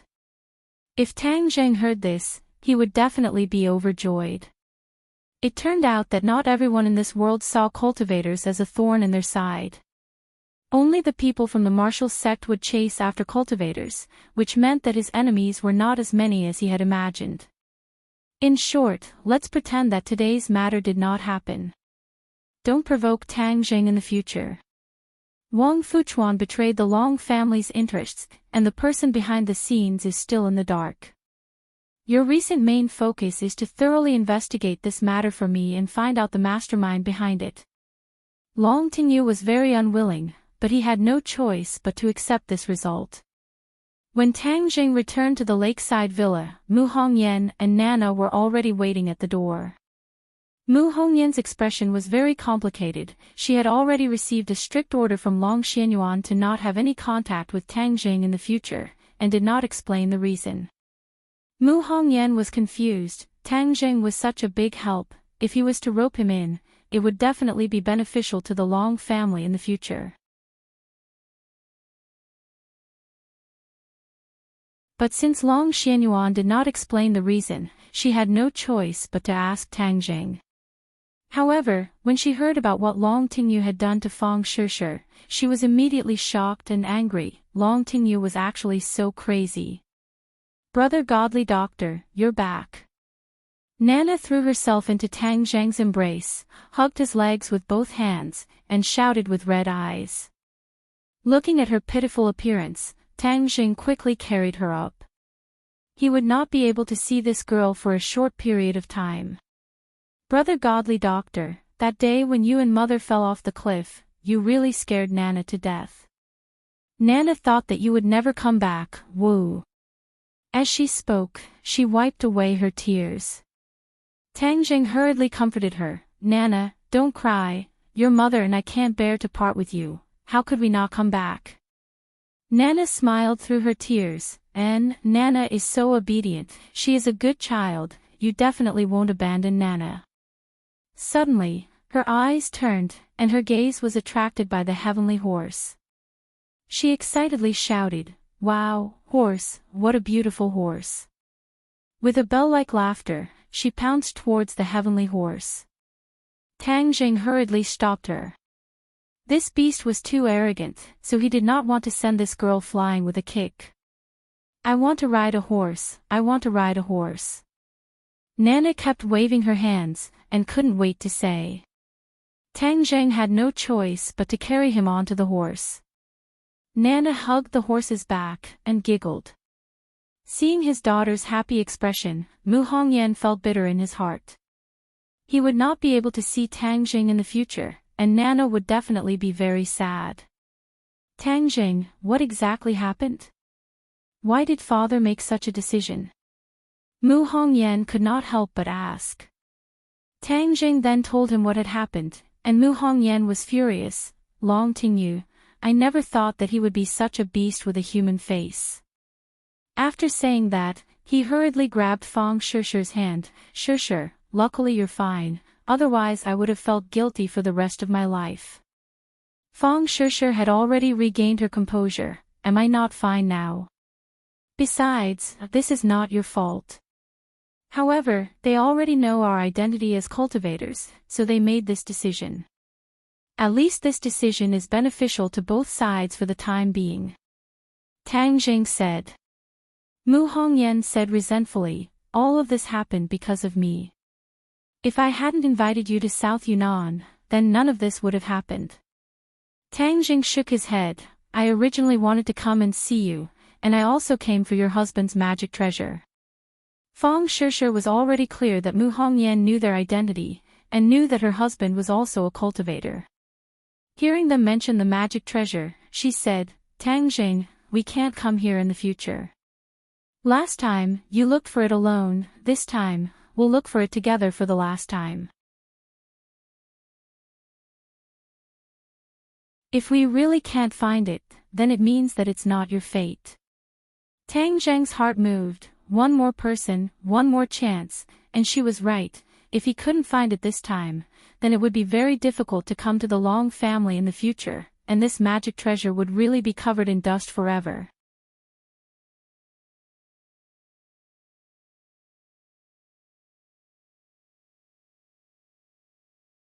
Chapter 229.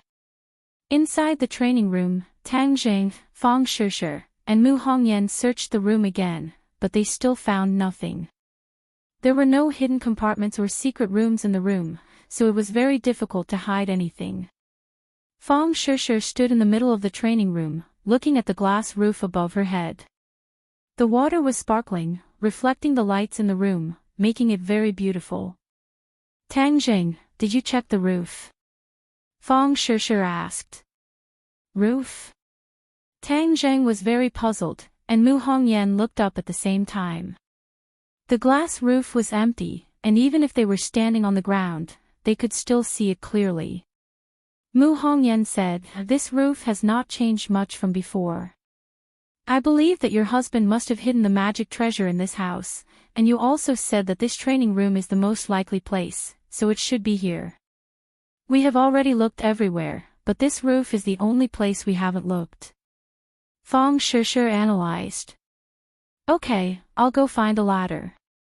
Tang Zheng was treating a dead horse as a living horse, so he didn't lack this little bit of effort.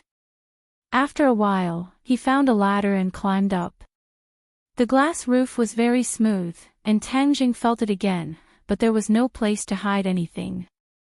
Tang Zheng, use your qi to sense it. Fang Shishir suggested.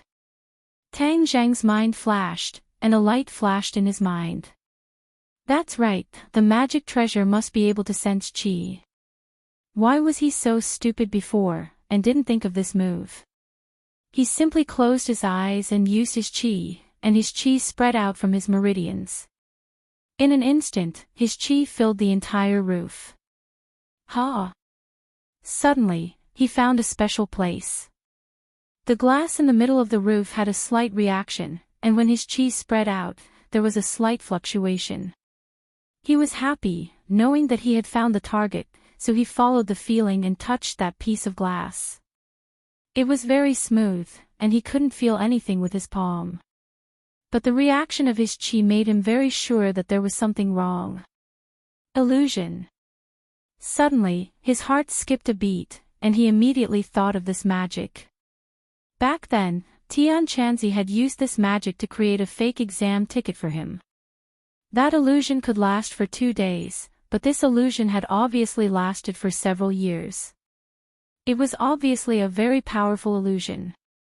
In fact, if it were a few years ago, even if Tang Jing used his Jin Qi to sense it, it would be useless. At that time, the illusion had just been cast and its power was very strong.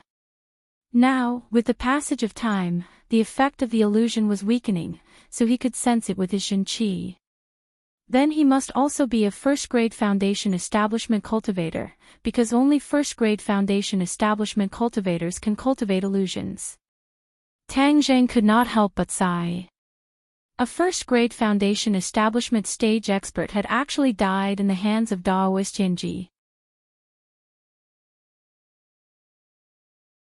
It was truly not easy for him to escape from the hands of Daoist Yanji. Since it was confirmed that it was an illusion, then everything was much simpler. Tian Chanzi had taught him the secrets of illusion, so he silently chanted an incantation in his heart. With a wave of his hand, his Jin Qi surged, and on the originally empty glass ceiling, an object as thin as a cicada's wing appeared. No wonder he didn't feel anything when he touched it. This thing was so thin, almost as if it was stuck to the glass, so it was hard to feel. He carefully took it down. This thing was the size of a palm, and there was a hole. He instantly thought of the sumra bag that Tian Chanzi had mentioned before. This was the sumra bag, a profound great storage magic treasure. Tang Zheng was overjoyed. He had worked so hard, and if not for Fang Shishir's reminder, he would have almost missed this treasure. When he returned to the ground, Fang Shishir and Mu Hongyan coincidentally came over. Looking at the small bag in his hand that was as thin as a cicada's wing, they curiously asked, "What is this thing?" Sumra bag, a profound grade magic treasure. Fang Shishir looked at this magic treasure with mixed feelings. At that time, her husband was tragically killed because of this magic treasure, so she hated the sumra bag even more. If not for it, then this family would not have been torn apart. Fang Shishir had also heard Tian Chanzi talk about the sumra bag's function. She was excited and said, "Can this small bag really hold a lot of things? Let's try it and we'll know." Tang Zheng operated his Jin Qi, and his divine sense immediately drilled into the sumra bag. A huge space suddenly appeared in front of him. This space was as big as the villa, and it was completely empty. Tang Zheng's thoughts moved, and he pulled out the War Soul sword from his waist, and aimed it at the sumra bag's opening. With a whoosh, the War Soul sword disappeared and entered the sumra bag space. Fang Shishir and Mu Hongyan were dumbstruck as they looked at this scene. Even Mu Hongyan could not help but exclaim, "This is too amazing. This is not the most amazing thing. If it is an earth-grade magic treasure's sumra bag, it can also hold living things, or even people." Tang Jing recalled Tian Chanzi's introduction, and could not help but say with fascination. Holding people, then isn't this a moving house? People can still live inside. Mu Hongyan exclaimed. Yes, but right now I'm just a moving warehouse, but this is enough for me. No matter where I go in the future, I can carry the War Soul sword with me, and even more things. Tang Jing said, unable to contain his joy. Now that he was facing more and more dangers, he had to carry the War Soul sword with him, but many times it was not convenient to carry it. After all, this was modern society, and it was not allowed to run around with a sword in broad daylight. The Sumer bag just happened to solve this problem. Sister Mu, thank you for giving this magic treasure to me. Tang Zheng said to Mu Hongyan. Mu Hongyan said indifferently, this magic treasure is very useful to you, but it is useless to me. Moreover, my husband also met with misfortune because of it, so if I leave it in this house, I will feel uncomfortable.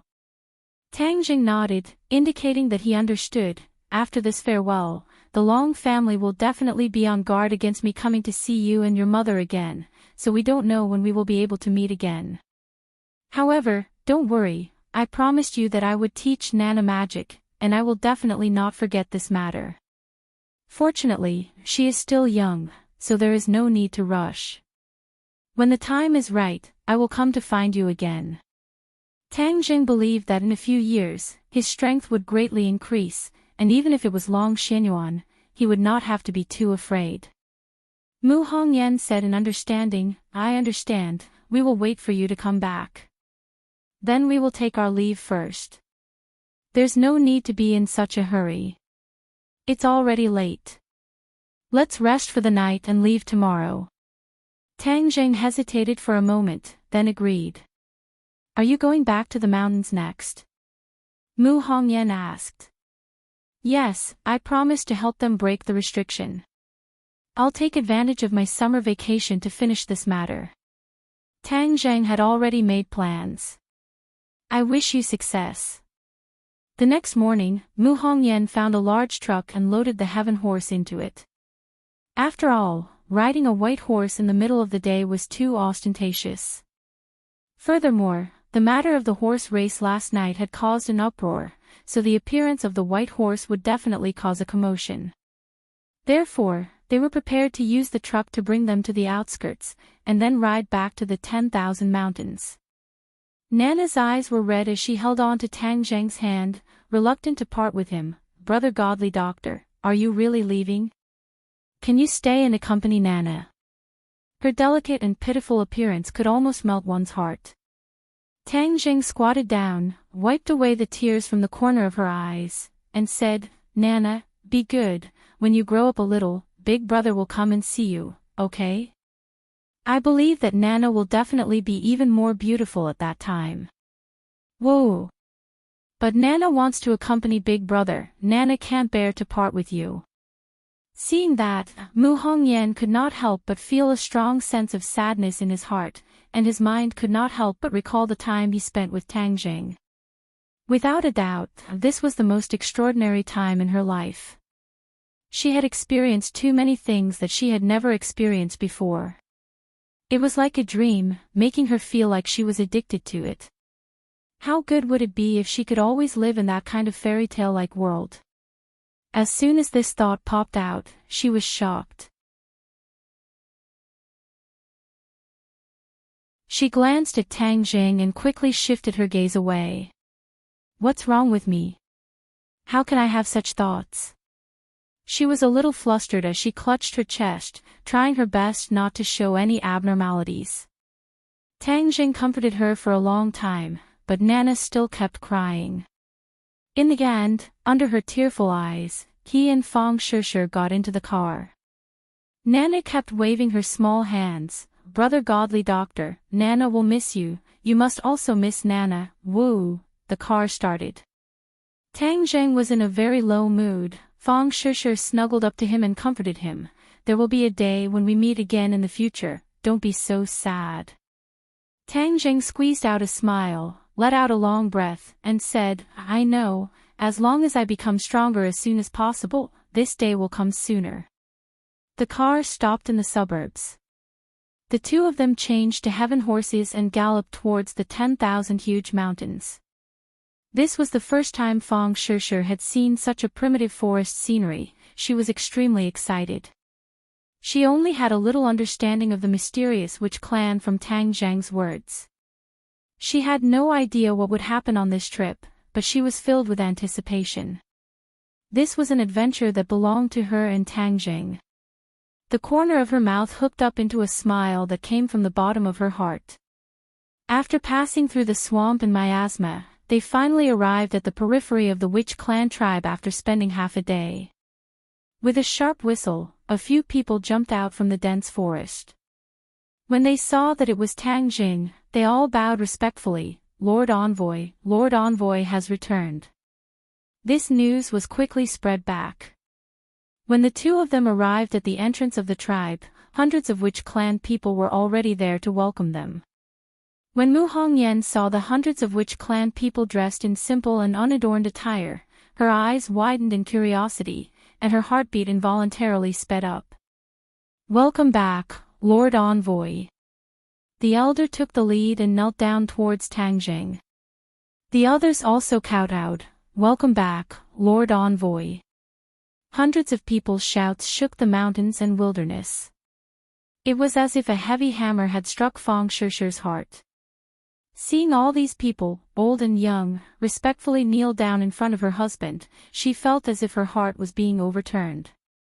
This was her man. He could make countless people submit to him. Now, there were hundreds of people. She believed that in the future, he would definitely be able to go even higher and make even more people submit to him.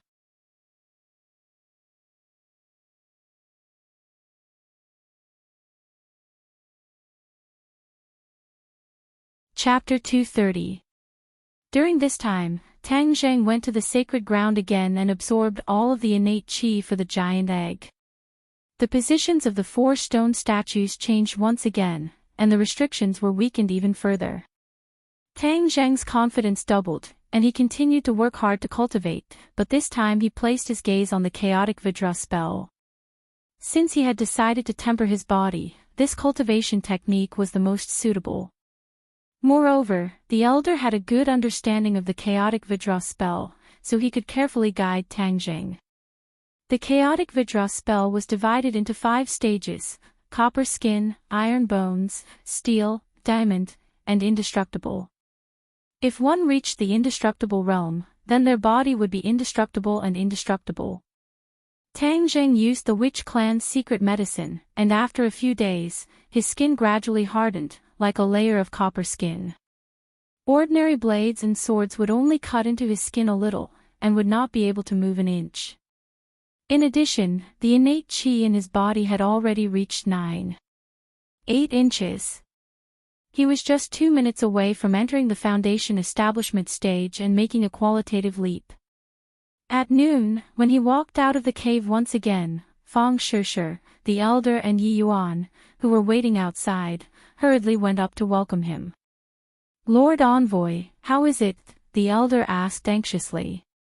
Plus, Tang Jing shook his head. "That giant egg is like a bottomless pit, it still doesn't have much of a reaction."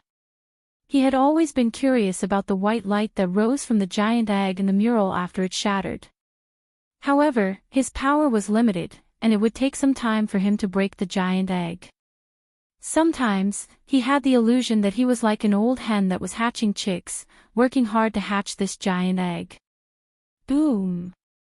All of a sudden, a loud noise interrupted his train of thought. A large patch of trees at the foot of the Holy Land's mountain broke apart. More and more towering trees broke apart, forming a wide road.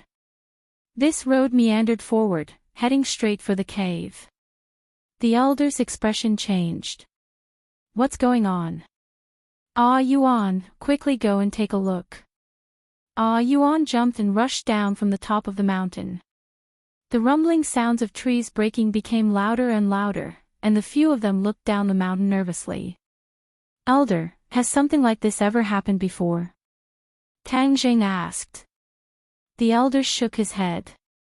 No, the sacred mountain has always been very quiet. Ordinary animals don't dare to come close. There must be something fishy going on. Everyone's nerves tensed up. Not long after, Yi Yuan returned the way he came from. His face was ashen as he shouted, "Meng Jiao, Lord, Elder, it's Meng Jiao." The elder's expression changed greatly. Why did this beast come to the holy mountain? Wasn't it always in the swamp? Tang Jing knew the situation was not good, so he asked, "Elder, what is a Meng Jiao?"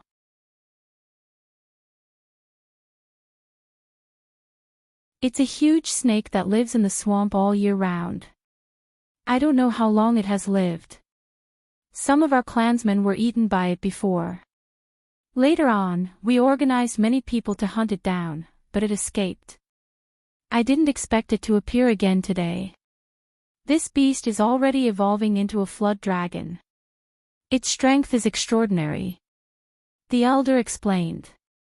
Tang Jing subconsciously thought of the red-chained snake that he had met when he was searching for the heaven-fragrant flower in the ordinary Balance Mountain. That red-chained snake had already gained intelligence and was a demonic beast. Tang Jing had spent a lot of effort to kill it and consume its nidan to raise his cultivation. He really did not expect to meet another demonic beast in the 10,000 huge mountains. However, from the other party's formation, it was obvious that it was not something a small demonic beast like the red-chained snake could compare to. All of you protect me. I need to quickly recover my innate qi. Tang Jing did not say anything else. He sat down cross-legged and consumed a spirit-gathering pill. He activated the ancient clear heaven scroll and the spiritual energy between heaven and earth quickly gathered towards him. The elder stood in front of Tang Jing and Fang Shishir and said, "Miss Fang, take good care of Lord Envoy. Yuan and I will deal with this beast." Fang Shishir was a little nervous. She nodded her head and guarded in front of Tang Jing, not allowing any enemies to approach. The elder and Yi Yuan looked at each other, and saw determination in each other's eyes. Back then, the entire clan was unable to do anything to this python, and now, it was not easy for the two of them to stop it. However, for the sake of the envoy's safety, and even more so for the safety of the sacred grounds, they absolutely could not allow this beast to approach. In fact, the elder and Tang Jing both understood that there must be a reason why the flood dragon, which had never dared to approach the sacred land, suddenly launched an attack. It was probably related to the giant egg or the mysterious restriction. All of this was related to whether or not the witch clan could safely leave the 10,000 huge mountains. Therefore, no matter what, they did not dare to take this risk. They could not turn a blind eye to it and had to keep the python outside the cave. Even if they had to sacrifice themselves, they would not hesitate. Therefore, the elder and Yi Yuan were determined to die. The determination on their faces was not a joke.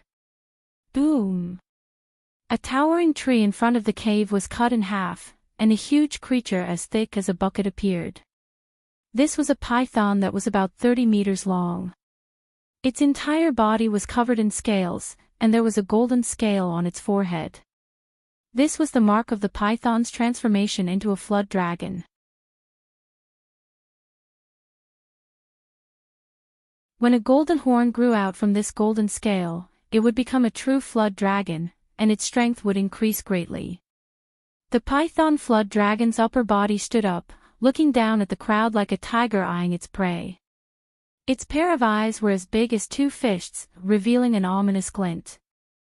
The two poisonous fangs in its mouth emitted a faint cold light, and its scarlet tongue flickered incessantly, the stench assailing their nostrils. This was the first time Fang Shishir had seen such a demonic beast. Her heart could not help but tremble, but she still tried her best to suppress the fear in her heart and stood firm. The elder pointed at the python and roared with a loud voice, "Bastard, what are you doing in my sacred grounds? Why aren't you retreating?" The python dragon was unable to speak. It could only stare at the cave behind the crowd, revealing an undisguised expression of greed. The elder's heart tightened. This beast was indeed here for the cave. It must have been the changes during this period of time that attracted its attention. No matter what, he could not let this beast succeed.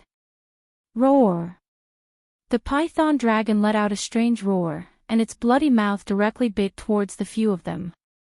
Attack! The elder roared. Yi Yuan rushed into the sky, and smashed his huge fist directly onto the python dragon's head.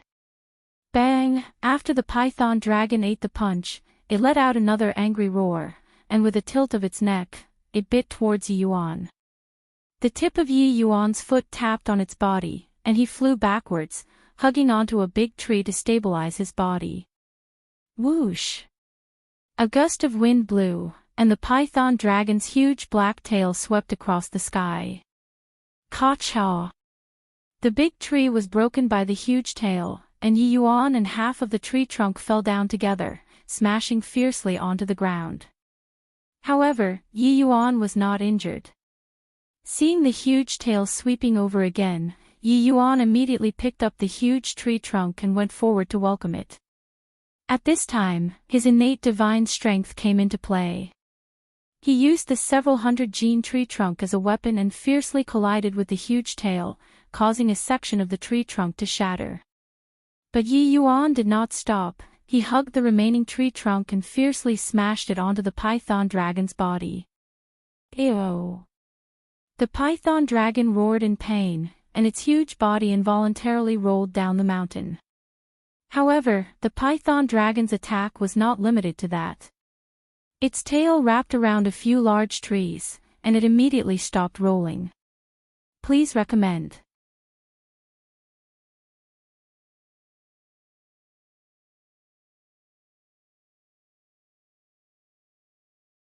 Chapter 231. Seeing that the python dragon was attacking again, Yi Yuan's expression changed greatly. He threw the elder to the ground and threw a huge fist in the air. Net bang!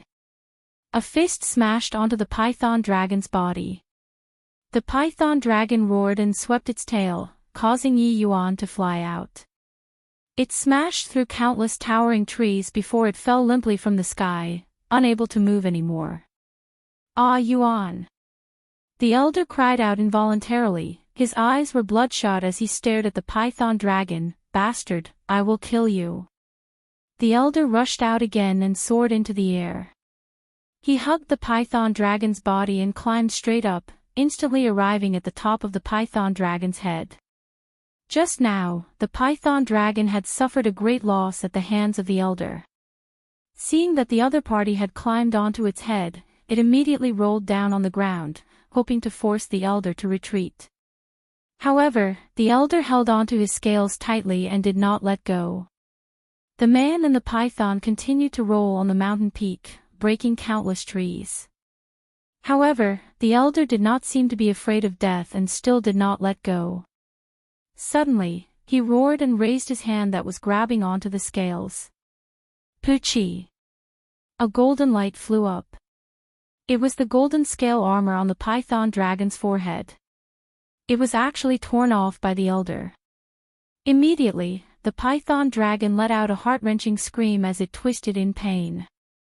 The elder was finally sent flying by the huge force and landed heavily on the ground. His clothes were torn and many of his muscles were bleeding. He had turned into a bloody man. Bastard, I've broken your golden armor. Let's see how arrogant you can still be. The elder's mouth revealed a smile as he shouted weakly. The python dragon continued to twist and roll. The forest in front of the cave was directly razed to the ground by him. Sand and rocks flew everywhere. It was a complete mess. Suddenly, the python dragon stopped moving. The elder was overjoyed. He knew that the golden scale armor was the python dragon's fatal weakness. Could it be that it was killed just like that? Feng Shishir was already dumbstruck. This kind of desperate battle had deeply shocked her. Her hand that was holding onto the war soul sword could not help but tremble. Seeing that the python dragon was motionless, could it be that this beast was dead? She raised her eyebrows and was about to heave a sigh of relief when suddenly, the the python dragon leaped into the air and pounced towards her and Tang Jing. Roar! The sharp roar seemed to be able to tear people's eardrums, but what was even more frightening was the pair of huge eyes and the terrifying bloody mouth. Miss Fong, be careful. Seeing this, the elder wanted to save him, but it was too late. This was because he was seriously injured this time, and his strength was greatly reduced. It was impossible for him to launch an effective attack.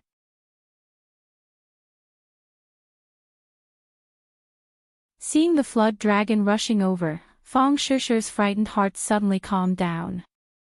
Her trembling hands also became abnormally steady. She glanced at Tang Jing, whose eyes were tightly shut, from the corner of her eyes. She clenched her teeth. She couldn't retreat.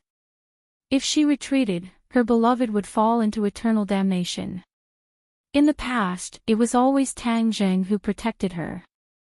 Now, it was her turn to protect Tang Jing. With a shout, War Soul Sword fiercely swung out. Whoosh! The War Soul Sword that was suffused with a black light streaked across the sky and slashed onto the black scale armor. Sparks flew in all directions, but it was actually unable to injure it. The flood dragon's bloody mouth fell down, as if it wanted to swallow Fong Shishi whole. Die! Fong Shishi raised her sword and thrust it forward. The War Soul Sword shone with a black light, and the flood dragon seemed to have felt the power of the War Soul Sword. It tilted its head, causing the War Soul Sword to pierce empty air. Whoosh! Suddenly, a stinky green mist sprayed out from the flood dragon's mouth, pouncing towards Fong Shishi. Fong Shishi instinctively wanted to hold her breath, but it was already too late. She had already inhaled a few wisps of green mist, and her brain immediately became dizzy. This green mist was poisonous. Fong Shishi was overwhelmed with shock. She wanted to raise her War Soul Sword and stab at the flood dragon, but found that her entire body was weak and powerless, and she couldn't help but fall down. All the threats had been removed, and the flood dragon's target had changed to Tang Jing. This was because it felt threatened by Tang Jing. Its bloody mouth bit down once again, as if it wanted to bite off Tang Jing's head in one bite. No! Fong Shishi shouted, but she was powerless and had no way to resist. The elder also shouted from afar, "Bastard, you are not allowed to harm Lord Envoy." Tang Jing was the hope of the witch clan. If Tang Jing died, then the witch clan would be trapped here for generations to come. The elder was powerless, his face ashen. Suddenly, a strong wind blew, and countless tiny red lights rose from the soil, rocks, trees, and grass all over the mountain, and then flew towards Tang Jing, drilling into his skin. In that moment, Tang Jing's entire body shone with a red light. The flood dragon's eyes revealed doubt and shock, but it did not stop attacking, and was about to bite off Tang Jing's head. Tang Jing's eyes suddenly opened, a red light flashed in his eyes, and he punched out with both fists. Boom! Boom! The flood dragon's head caved in from the two punches, and its huge body tumbled backwards. Tang Jing stood up, his eyes bright and full of expression. An indescribable pressure spread out, his aura had undergone an earth-shattering change. Just now, he had used the spirit-gathering pill in a hurry, but he discovered that the spirit energy in the sacred ground was even more abundant.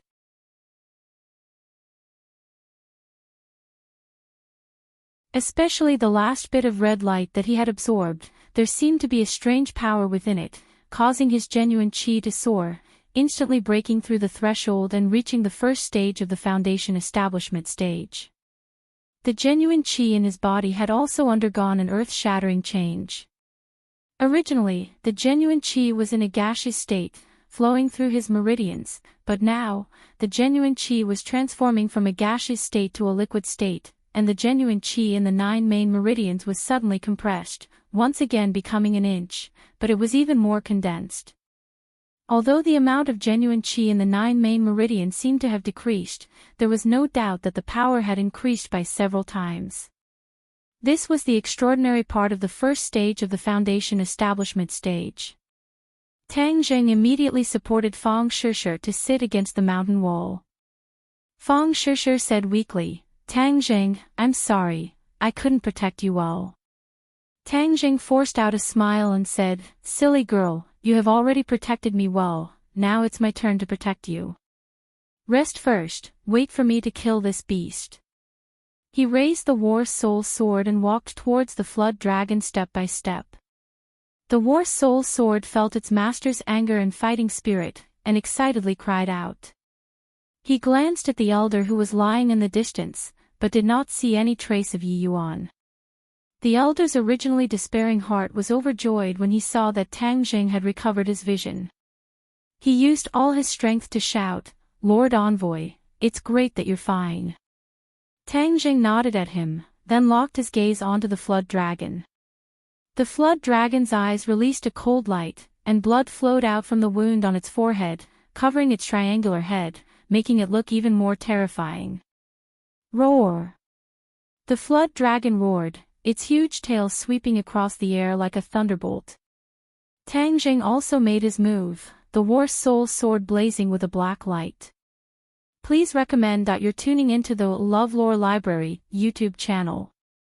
We're so grateful for your support, and don't forget to subscribe to join us on this incredible journey through captivating stories. Your generosity through donations truly makes a world of difference, as it's the primary source of revenue that allows me to expand and enhance this channel for you. Thank you from the bottom of my heart for being a part of this adventure.